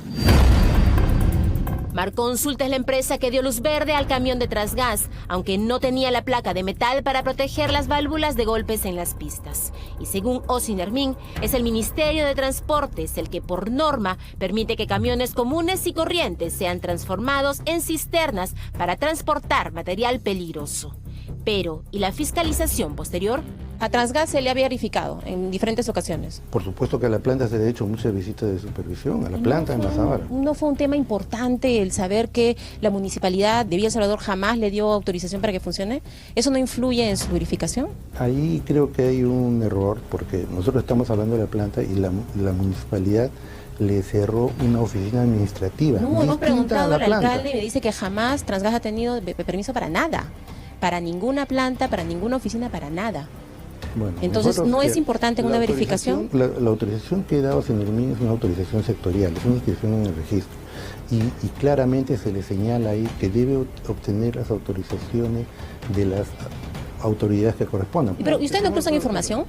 No, es que aquí hay competencias. Pero yo cruzo información. Esta persona tiene permiso, pero su planta no tiene permiso, por lo menos la suspendo, le pongo algo, no debería seguir funcionando. Osinermin verifica las condiciones técnicas y de seguridad de las instalaciones. Pero la planta tiene que ser segura también. Claro, por supuesto, y a raíz de eso, nosotros hemos hecho repetidas supervisiones a la planta y está en condiciones seguras. Pero no tiene permiso, por alguna razón no tiene permiso. Del municipio, entonces es el municipio que le llamado a cerrar esa planta. Pero no ustedes no cruzan información para decir, oye, ¿sabes qué? No tienes permiso, ¿por qué está funcionando? No somos competentes para cerrar por no tener licencia. La responsabilidad, otra vez, es de otros. Así, Ocinermin, en reestructuración, anunció la suspensión de autorizaciones y la verificación del 100% de los vehículos habilitados. Pero, ¿y los transformados? ¿Qué de los informales o de los formales que se enriquecen con la informalidad? Estamos buscando intensamente a este señor. Esta es una habitación. En la planta intervenida, el dueño de Transgas disfrutaba de un espacioso cuarto, una piscina y hasta de un auto Audi. Un próspero empresario de la informalidad. Ahora, Guzmán Escribá dice que su único delito es haber contratado a su padre, dueño de 83 papeletas. Aunque la Fiscalía ya halló 80 indicios para la acusación. Cuando fueron los hechos, el 23 de enero, nosotros tenemos un turno permanente. Ese turno actuó. Entonces, efectivamente, la fiscal de turno lo denunció por homicidio culposo y pidió una prisión preventiva.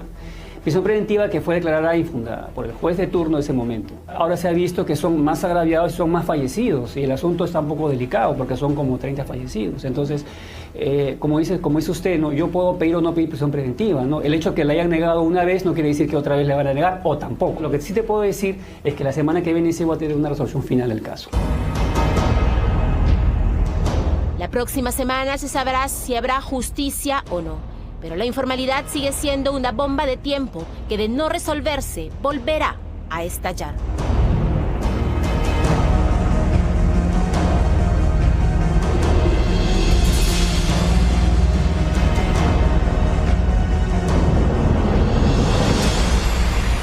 La respuesta inicial de Ocinermin fue: nosotros fiscalizamos a los formales y a los informales no.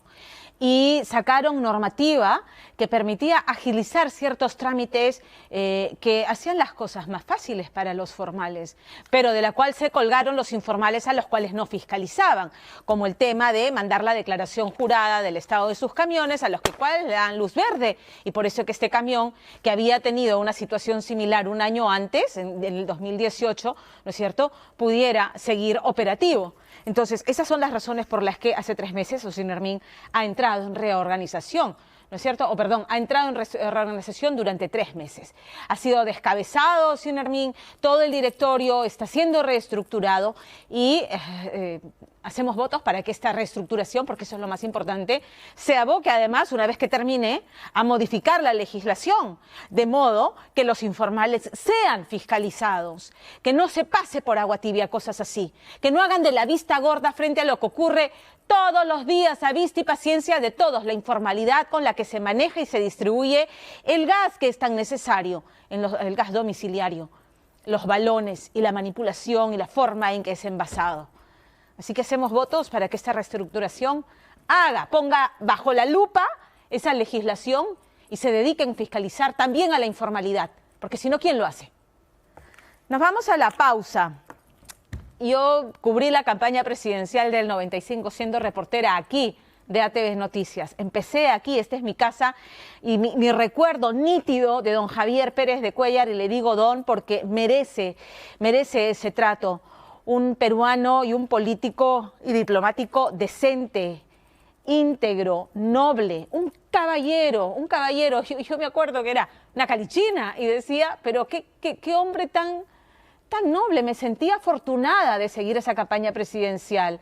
Pensar que pudo ser presidente, cuántas mañas hubo en esa campaña del 95 cuando Alberto Fujimori terminó siendo reelegido ilegalmente. Fernando Díaz les trae un reportaje de colección, así que no se muevan de Día D. Nos vamos a la pausa, pero antes ya empiezan las clases y si aún no has forrado tus cuadernos y libros, la solución es Intiforromatic. Es desglosable y todo será muy rápido, seguro y fácil. Olvídate de las tijeras y las cuchillas, solo tienes que desenrollar el forro, desglosar y listo. Además viene con sus cintas adhesivas y con index tabs, que son unos modernos separadores gratis. Ya lo sabes, Intiforromatic desglosable te hace la vida más fácil. Volvemos aquí en Día D. Esta noche en Día D, Adiós, embajador de la paz. Duelo, honor y el legado de Javier Pérez de Cuéllar, uno de los peruanos más notables y sobresalientes de la historia mundial. Los peruanos vamos a ganar. ¡Viva el Perú! Además, la otra noche que esperé bajo la lluvia 2 horas, 1000 horas. Las 1000 horas que sonaron un lunes por la madrugada. El regreso de la mítica banda Los Abuelos de la Nada. ¿Salud por qué, maestro? Por Perú. Salud. Y un repaso por la época de oro del rock argentino y las canciones que marcaron historia en los años 80.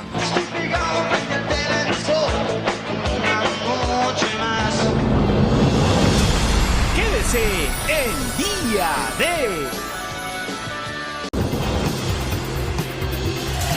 Ya les comentaba antes de la pausa que mi recuerdo íntimo sobre don Javier Pérez de Cuéllar radica de cuando seguí la campaña presidencial en el año 95 siendo reportera de ATV Noticias aquí. Entonces, ese recuerdo personal es de un caballero noble, un político sagaz, agudo, un caballero y sobre todo una persona decente, ética, ¿no? Entonces, ese es mi recuerdo íntimo, pero Javier Pérez de Cuéllar está en la memoria colectiva mundial, porque preste mucha atención, él no candidateó para la Secretaría General de las Naciones Unidas, sino que le ofrecieron el cargo que luego ocuparía por 2 periodos consecutivos, por 10 años.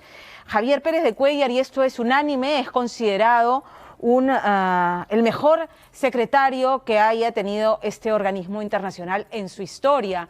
Lo dicen Margaret Thatcher, lo dice el Ayatollah Khomeini, lo dice Saddam Hussein, Juan Pablo II, líderes de talla mundial que le tenían fe y que ponderaban la muñeca diplomática y política que tuvo Javier Pérez de Cuéllar para manejar con astucia y poner paños fríos en situaciones que pusieron en jaque al mundo. Y estamos hablando desde la Guerra Fría hasta el conflicto del Medio Oriente. Así que esta noche, no se preocupe, que no es la nota de los políticos hablando de Javier Pérez de Cuéllar, sino el testimonio de quienes lo conocieron bien, como Inés Menacho, que fue su secretaria personal en esa campaña presidencial del 95, pero mucho antes de que esta arrancara. Entonces ella nos cuenta, fue su fotógrafa personal, entonces ella nos cuenta del sentido del humor de Javier Pérez de Cuéllar, de su gusto por los boleros y de cómo, sí, pues, cómo capeó la guerra sucia que se desató en esa fragorosa campaña del 95 frente a Alberto Fujimori. Esta es una nota imperdible de Fernando Díaz.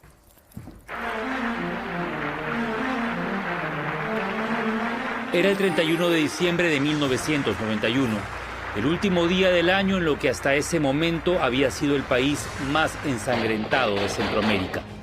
El Salvador le ponía punto final a 12 años de una guerra civil que había dejado cerca de 75.000 muertos, gracias a la mediación de un peruano excepcional, que trabajó hasta el último segundo de su mandato como secretario general de las Naciones Unidas.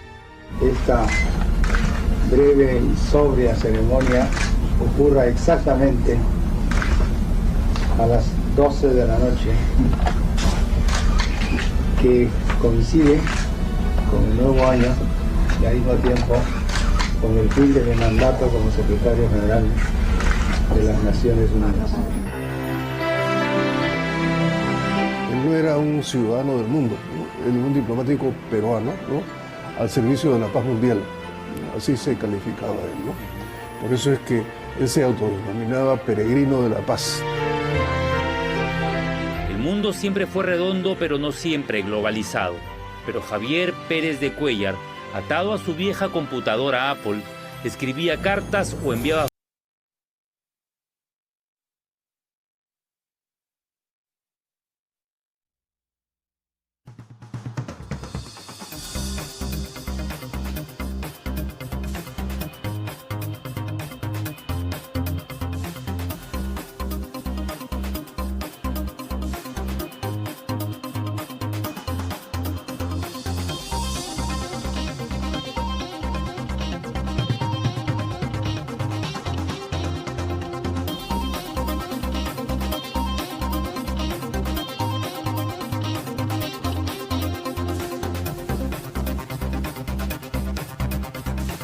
Esta noche en Día D. Adiós, embajador de la paz. Duelo, honor y el legado de Javier Pérez de Cuéllar, uno de los peruanos más notables y sobresalientes de la historia mundial.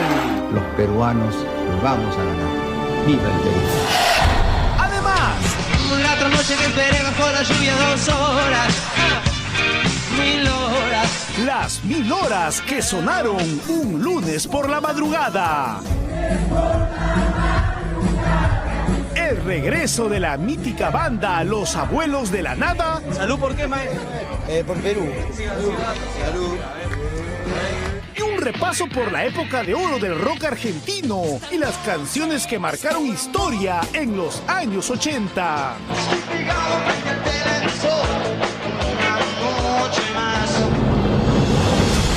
Quédese en Día D.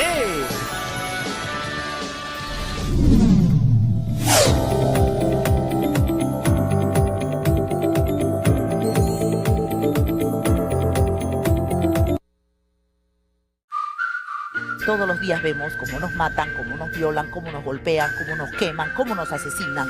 La violencia contra la mujer en el Perú no distingue tiempo ni edad. ¿Quién le da autoridad a este sujeto y a todos los hombres maltratadores para agarrar a su pareja y pegarle, violentarla de la forma en la que todos hemos visto? Que el sistema no cree en las mujeres, no le da crédito a su palabra. Lo que necesitamos es protección. Tenemos que actuar para poder acabar con la violencia hacia la mujer. El amor no duele. El hombre que te quiere no te quiere ver llorar, no te quiere ver sufrir. Que cese la violencia contra la mujer. Y hay que decir basta. ATV se solidariza y repudia cualquier tipo de violencia contra la mujer. Sigamos en la lucha. Equipos Premium con P de Power para que la youtuber Paula Parodi publique la preparación de pasta al pesto, pero a una velocidad potente. Quesito parmesano.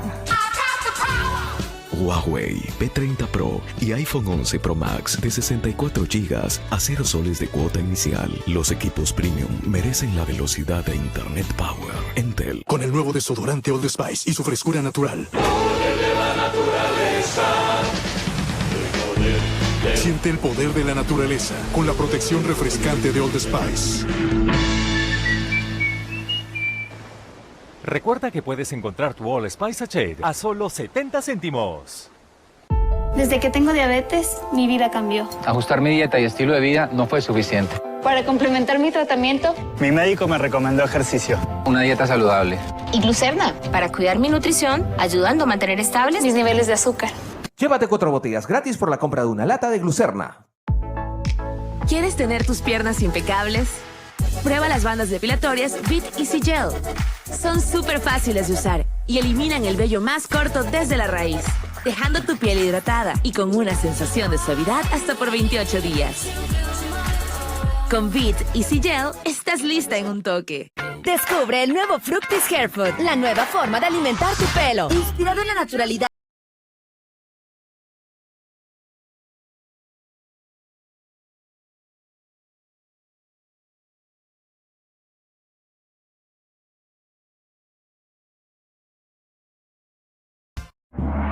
Para forrar, cuaderno de Pablito y Juanita. Desenrollar, presentar, sacar cable. Olvídate de esto. Con Forromatic desglosable es así de fácil. Ábrelo, pega con los stickers y listo. Inti te hace la vida más fácil.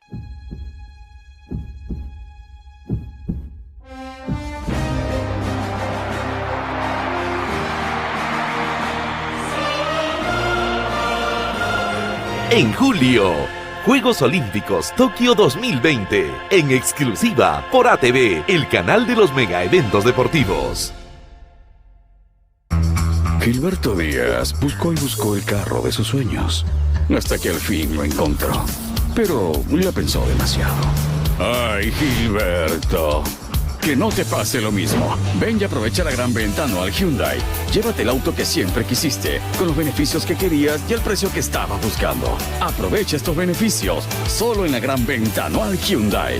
Además, los 2 primeros mantenimientos son gratis.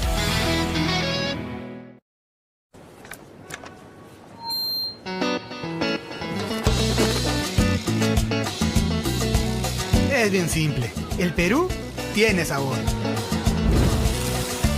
Nuestra familia y nuestra comida tienen sabor. Sabor de oro. Esos tus ojitos lindos. Nuestro barrio tiene sabor.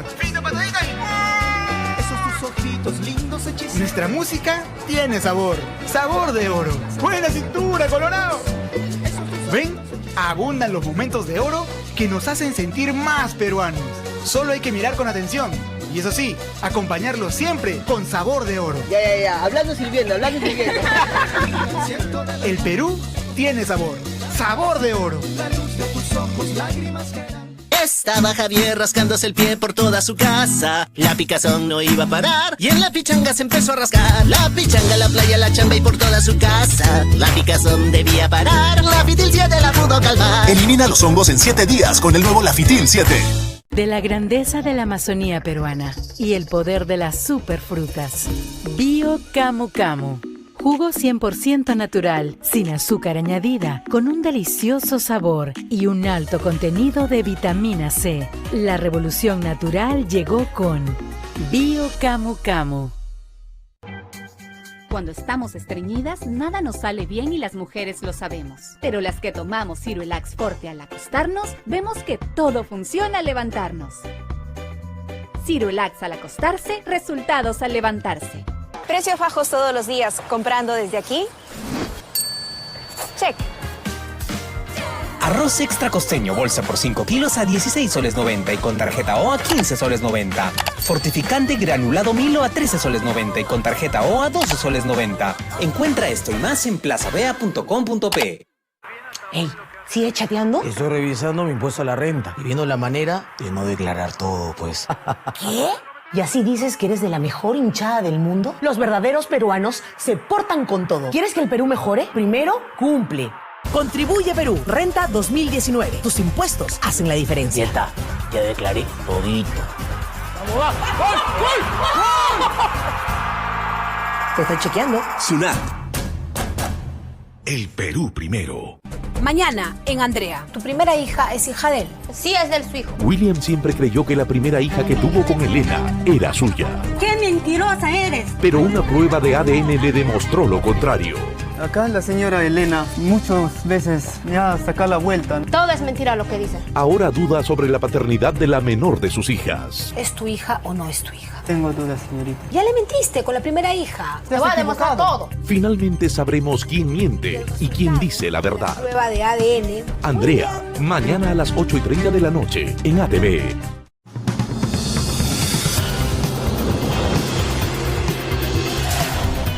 Antes de presentar la nota de los abuelos de la nada, que está fantástica, pedirles disculpas, hemos tenido un problema técnico que estamos solucionando para que pueda ver la nota de Javier Pérez de Cuellar. Pero vamos a empezar este bloque con los enanitos verdes, los cuarentones como yo, que nos acercamos a los 50, perdón, los abuelos de la nada.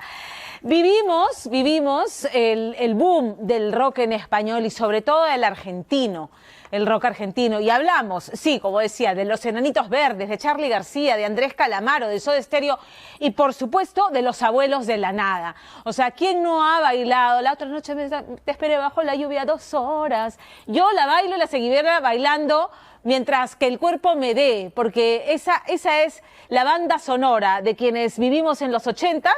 Esa es nuestra banda sonora. Los Abuelos de la Nada se han vuelto a juntar y ofrecerán concierto aquí en el Perú. Percy Guzmán estuvo con ellos y esta es la nota que ha preparado.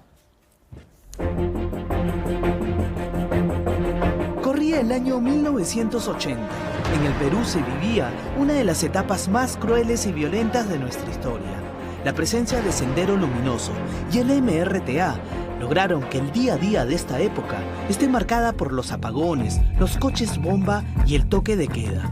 También fue la década donde don Fernando Belaúnde Terry cedía el gobierno a un joven Alan García, el mismo que nos llevó a los dólares MUC, las largas colas para comprar víveres de primera necesidad, el pan popular y la leche Enzi. En medio de la incertidumbre, también fue época de la llegada del buen rock argentino. Nadie quiere dormirse aquí, algo puedo hacer. Tras haber cruzado la mar, te seduciré, por venir. Si tú tenías 13 o 14 años, en la época de los abuelos que empezaron en el 83, 84 en Argentina, y llegaron a Perú entre el 87, 88, 89 y un poquito más, de hecho que tienes 1000 horas en tu corazón. La otra noche te esperé bajo la lluvia 2 horas, 1000 horas, como un perro. La historia de los abuelos en Argentina apareció cuando los gauchos salían de la dictadura de Videla. Época también de la guerra con el Reino Unido por las Islas de las Malvinas, conflicto que provocó la prohibición del rock inglés en el país albiceleste. Detalle que ayudó al nacimiento de esta emblemática banda de rock en 1983. Una gran represión porque había canciones que no pasaban, ¿eh? Claro. Quedaron ahí. Claro. Entonces, en ese contexto, en ese momento, viene Miguel Abuelo a armar Los Abuelos de la Nada, cuando acá estaba cayendo ya la dictadura. Entonces, este pueblo argentino, agobiado por todo ese maltrato de tantos años, recibe a Miguel Abuelo y a Los Abuelos de la Nada.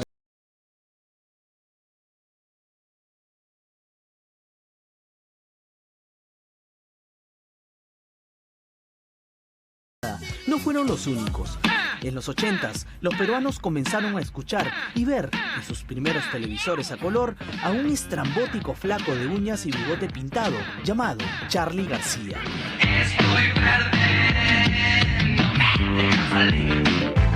También a un desgarbado y ojeroso Federico Moura, líder de los recordados Virus. Mi boca quiere pronunciar el silencio. Y por qué no, el quizá olvidado por muchos, pero no menos conocido en esta década, Raúl Porchetto y su pegajosa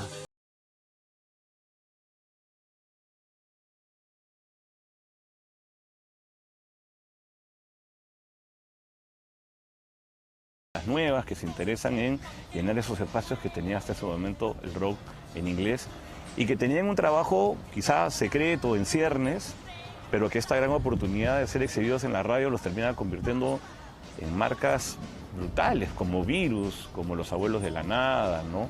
Los propios Soda Stereo después, ¿no? El propio Charly García ya como independiente, el grupo Hit, que era la banda de soporte de Charly García. Es por amor que al mundo yo le hago frente.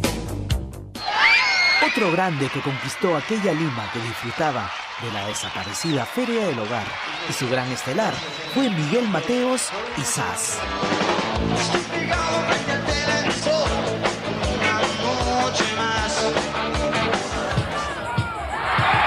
En esta crónica no puede faltar la aparición de 3 extravagantes pibitos. Charly Z y un provocador Cerati llenaron el Amauta en 1986 con Soda Stereo.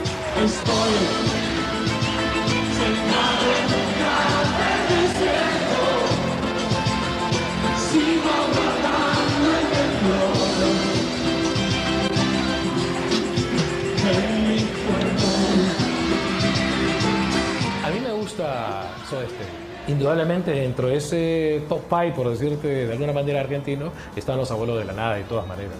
O sea, la voz particular de Miguel Peralta, más conocido como Miguel Abuelo, es fácil de identificar. Lunes por la madrugada yo cierro los ojos y veo tu cara que sonríe cómplice de amor.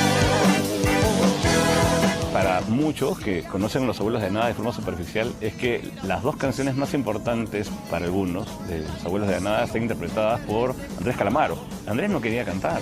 Miguel Abuelo fue el que le dijo: tú tienes que cantar, tú eres el de la nueva generación, tú tienes que venir y abrir nuevos caminos. Aquí hace tanto calor, no me saques de aquí, por favor, estoy demasiado contigo. Si quiero enterarme de nada hoy, así es el calor. En medio de este maravilloso viaje a los 80s con el buen rock and roll gaucho, esta semana fuimos testigos del regreso, después de más de 30 años, de Los Abuelos de la Nada, quienes llegaron a Lima para iniciar el tour Vuelven de la Nada, del futuro y del pasado, con algunos históricos y nuevos integrantes, además de tener en las voces al hijo de Miguel Abuelo, el Gato Azul Peralta. Bueno, muchachos, ¿cómo están? Bienvenidos al Perú. Bien, muchas gracias, buenísimo. Acá estamos. ¿Qué tal el viaje? Buenísimo, muy bien, muy bien. ¿Qué tal la expectativa acá con los peruanos? Y bueno, yo creo que buenísimo, bien. Una vez en el hotel, tuvimos la oportunidad de conversar con estas leyendas del rock albiceleste, quienes recordaron esas anécdotas poco conocidas que todo fanático quisiera saber de Miguel Abuelo. Mi mujer se había comprado un auto nuevo, entonces aparezco yo con el auto porque vivíamos lejos. Entonces ve el auto Miguel y me dice, che, ese auto es nuevo. Le digo, sí, ¿te lo robaste? Me dice. En aquel momento, cuando Miguelito se nos fue, habíamos tenido un año atrás una reunión con él donde nos planteaba, si yo cruzo la calle y se me atropella un camión, ¿ustedes qué hacen? ¿Siguen con la banda o qué? A ver, quiero que me conteste. Sí. Él lo que él quería era que si él no estaba, que la banda existiera igual, que siguiera así. Y si Miguel Abuelo estuviera vivo en este momento, estaba tocando con nosotros. Estos muchachones también tienen presente cuando llegaron a Lima y Trujillo en 1986. Precisamente el Perú fue el país que recibió a los Abuelos en su primera gira internacional. ¿Cómo era esa época? Creo que eran épocas de toque de queda, también en Perú, también terrorismo. ¿Qué recuerdas? Y quedarnos en el hotel a partir de las 8, no sé qué hora era. Sí. Quedarnos en el hotel con unas jarras de pisco que se acababan y bajábamos al lobby a sacar más. Fui a las puertas del Edén y encontré todo muy bien. Como recordar es volver a vivir, los Abuelos nos pidieron visitar Barranco. Es aquí donde tuvieron la oportunidad de cantar La Flor de la Canela, de nuestra insigne Chabuca Granda. El sueño que brota la memoria del viejo puente del río y la Alameda. Abuelos de la nada, de la nada, en Perú, Lima. Después de disfrutar del puente a la Alameda, logramos conversar con el hijo del legendario Miguel Abuelo, el Gato Azul Peralta. ¿Por qué tu viejo te puso el Gato Azul? Andás a ver qué comieron. ¿Qué significa Miguel Abuelo para ti? Bueno, primero mi padre, segundo, y es algo especial, pero igual todos los hijos van a decir lo mismo, porque para todos el padre es algo especial, y es muchas cosas, es un compilado de sensaciones. Lástima que yo sufrí mucho la pérdida de mi papá y se murió joven. Fue toda una sorpresa porque se enfermó en un par de meses, todo muy rápido. Así que, ¿No sabía que él tenía, era por favor? Es que no se sabía, en Argentina no se sabía, claro, era como, bueno, qué sé yo, la verdad que... Una enfermedad nueva. Sí, era totalmente desconocido y por eso no hubo ni forma de tratarlo un poco, ¿viste? Claro. Pero ya está. Ayer sábado nos volvimos a encontrar con los Abuelos. A pocos minutos del recital en los camerinos del Centro de Convenciones María Angola, estos rockeros se animaron a brindar con un buen pisco artesanal. ¿Salud por qué, maestro? Por Perú. Siga, gato, siga. A ver. Eso. ¿Qué tal? Suavecito. Arriba los Abuelos de la nada.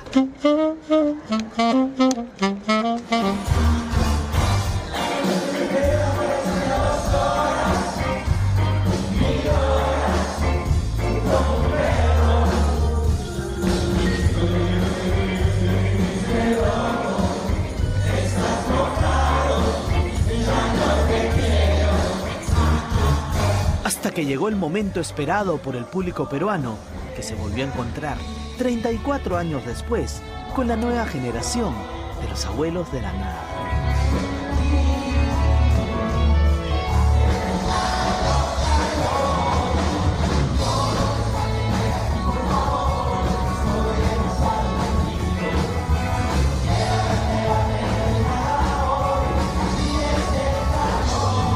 Después de gozar de este buen rock argentino con los Abuelos de la Nada, que sin duda forman parte de nuestro soundtrack musical, que mañana todos ustedes tengan un buen amanecer después de disfrutar de este lunes por la madrugada.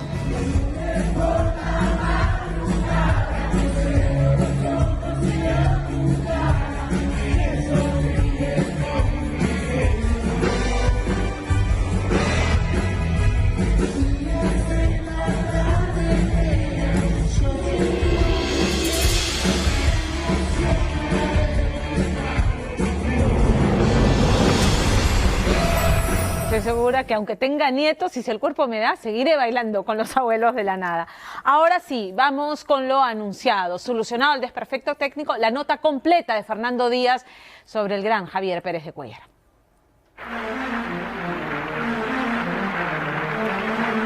Era el 31 de diciembre de 1991, el último día del año en lo que hasta ese momento había sido el país más ensangrentado de Centroamérica. El Salvador le ponía punto final a 12 años de una guerra civil que había dejado cerca de 75.000 muertos, gracias a la mediación de un peruano excepcional, que trabajó hasta el último segundo de su mandato como secretario general de las Naciones Unidas. Esta breve y sobria ceremonia ocurra exactamente a las 12 de la noche, que coincide con el nuevo año y al mismo tiempo con el fin de mi mandato como secretario general de las Naciones Unidas. Él no era un ciudadano del mundo, ¿no? Él era un diplomático peruano, ¿no? Al servicio de la paz mundial, así se calificaba él, ¿no? Por eso es que él se autodenominaba peregrino de la paz. El mundo siempre fue redondo, pero no siempre globalizado. Pero Javier Pérez de Cuéllar, atado a su vieja computadora Apple, escribía cartas o enviaba fax a los líderes políticos y religiosos más importantes de aquella época. Yo recuerdo una anécdota de cuando yo estaba en Naciones Unidas, cuando fui una vez a visitarlo y recibió un fax de no sé si fue de Saddam Hussein o de alguien así, y con mucha tranquilidad, con mucha serenidad cogió el fax, lo leyó, yo daba vueltas como de la emoción, ¿no? Y él, muy sereno, muy tranquilo, hizo un par de llamadas y, en fin, se echó la maquinaria a funcionar, ¿no? En 50 años de carrera diplomática, había cultivado algo que era indispensable para resolver un conflicto mundial: la perseverancia, la serenidad y la confianza, valores con los que luego conseguiría apretar la mano de la dama de hierro Margaret Thatcher, del dictador Saddam Hussein, del expresidente estadounidense George Bush o el sudafricano Nelson Mandela. Un hombre que ha sabido comulgar con la negociación. No había ventana cerrada. Siempre pensó que había que buscar un mecanismo de solución. A los 100 años de vida, ha partido uno de esos hombres irrepetibles, despedido con honores de jefe de Estado. Es un caballero impecable, pero de un humor maravilloso. Tenía un humor negro, además. Te reías de cosas, o sea, como eso que te echaba la broma y al rato él ya se había ido y tú recién reaccionabas y decías, wow, ¿cómo hizo? ¿Cómo lo hizo realmente?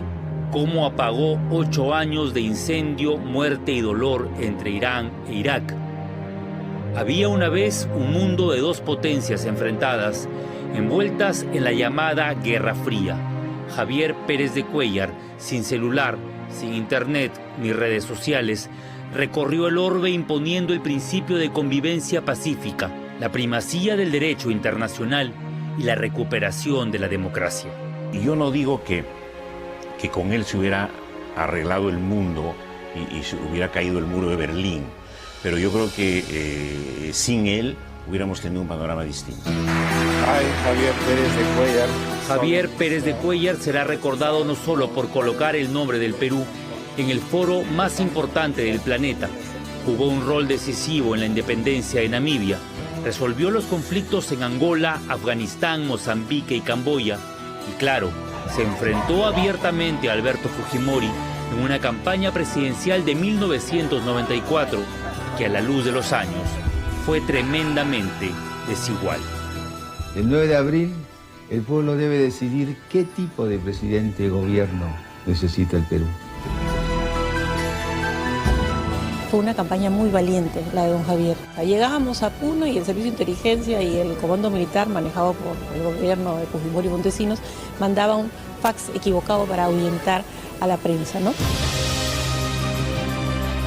Sin embargo, la historia detrás de este peruano universal nos relata un perfil desconocido, la huella dejada en quienes hoy se sienten orgullosos de llevar el apellido del hombre nacido en Lima un 19 de enero de 1920 y que ha sido considerado hasta la fecha el mejor secretario general que ha tenido la ONU en 75 años de fundación. Ya había sido embajador de la Unión Soviética, había tenido cargo hasta de subsecretario general de las Naciones Unidas. Viene al Perú, el presidente Belaúnde lo nombra embajador del Perú en el Brasil y es vituperado, vapuleado políticamente. Pero la mezquindad del Senado de aquel entonces no lo detuvo. Su carrera diplomática ya daba que hablar en el extranjero. Coincidentemente, Naciones Unidas buscaba al funcionario ideal, un negociador que resuelva los conflictos más difíciles del mundo. Encuentran al hombre ideal, pero no lo encuentran al hombre ideal para que se siente en la silla, sino que realmente protagoniza una gestión brillante, ¿no?, que lo hace reelegirse por 5 años más, está 10 años en la ONU. To exercise in all loyalty, discretion and conscience the functions entrusted to me as Secretary General of the United Nations. El éxito lo construyó de a pocos, pues su primera intervención como secretario general no tuvo el final feliz que él esperaba. El conflicto por la posesión de las Islas Malvinas en 1982 entre Argentina y el Reino Unido no pudo ser resuelto a favor de los sudamericanos y eso le pesó mucho a Pérez de Cuéllar. Desgraciadamente no fue un éxito para las Naciones Unidas y aún menos para mí, pero fue el comienzo de un esfuerzo para hacer de esas Naciones Unidas que yo había heredado un mecanismo bien perfeccionado y sobre todo inducir a los países miembros a que lo emplearan bien. El primer mandato lo cumplió de 1981 a 1986, tiempo en que tuvo que soplarse aquel discurso de 1985 del joven y desafiante presidente peruano, Alan García, quien había decidido no pagar la deuda externa. Rechazamos continuar endeudándonos para pagar deudas anteriores y ratificamos nuestra decisión de asignar el 10% de las exportaciones, es decir, solo 1 de cada 10 dólares provenientes de ellas, al servicio de la deuda. En 1986 fue reelegido por 5 años más, un mandato fructífero de reuniones con personalidades cuyos nombres retumban en una generación de peruanos que veíamos a diario en las noticias a Margaret Thatcher, al canciller alemán Helmut Kohl o al norteamericano Ronald Reagan.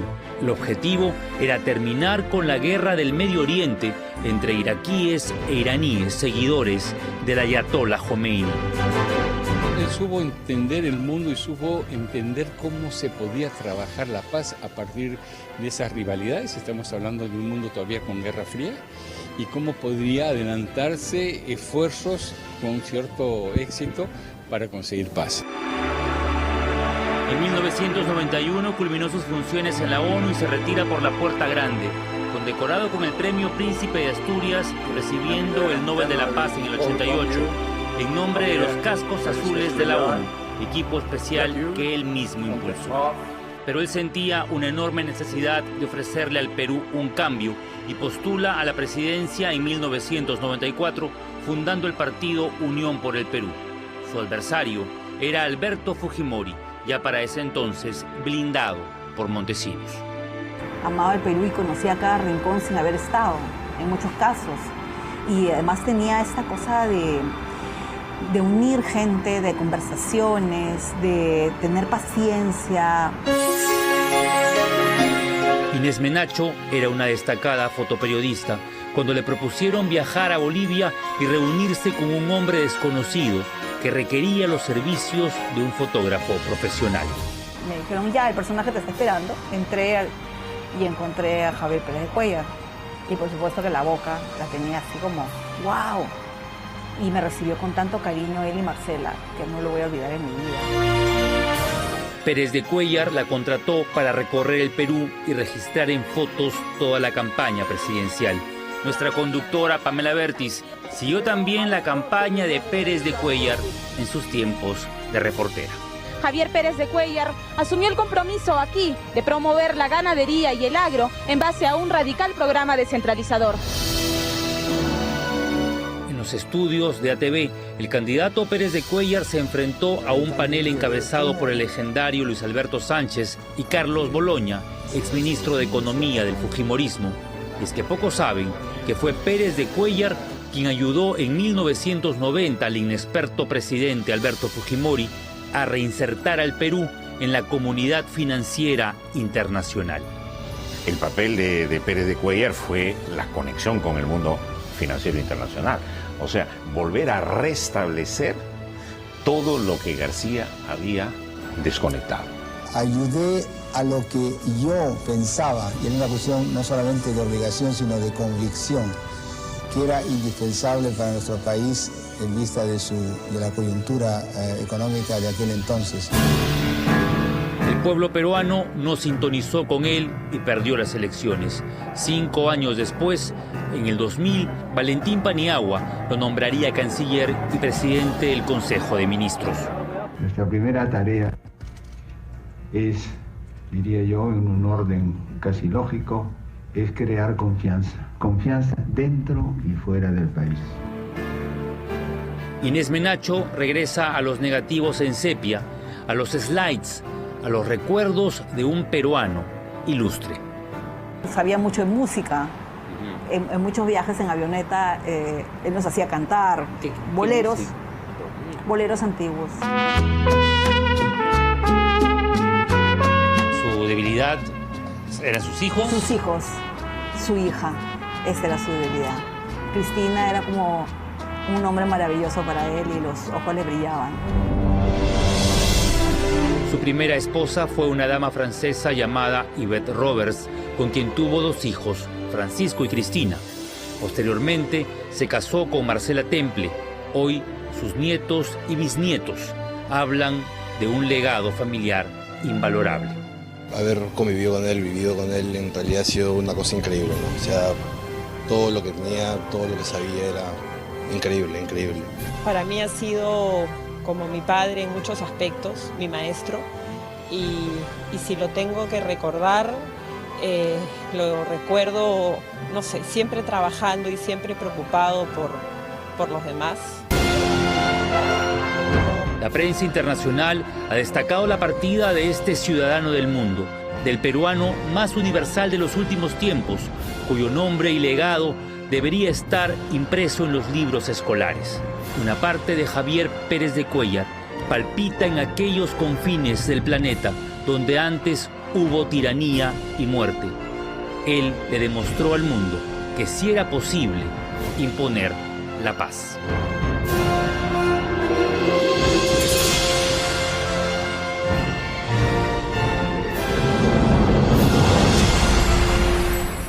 La historia siempre juzga, siempre juzga. Javier Pérez de Cuéllar se enfrentó a Alberto Fujimori y perdió. Mario Vargas Llosa se enfrentó a Alberto Fujimori y se perdió. 2 peruanos ilustres, reconocidos internacionalmente, cada uno en su ámbito, que pasan a la historia de una manera brillante, por mérito propio, por luz propia. ¿Dónde está Alberto Fujimori? Así también él pasará a la historia. Nos vamos a la pausa, a la última del programa, y regresamos con más aquí en Día a Día.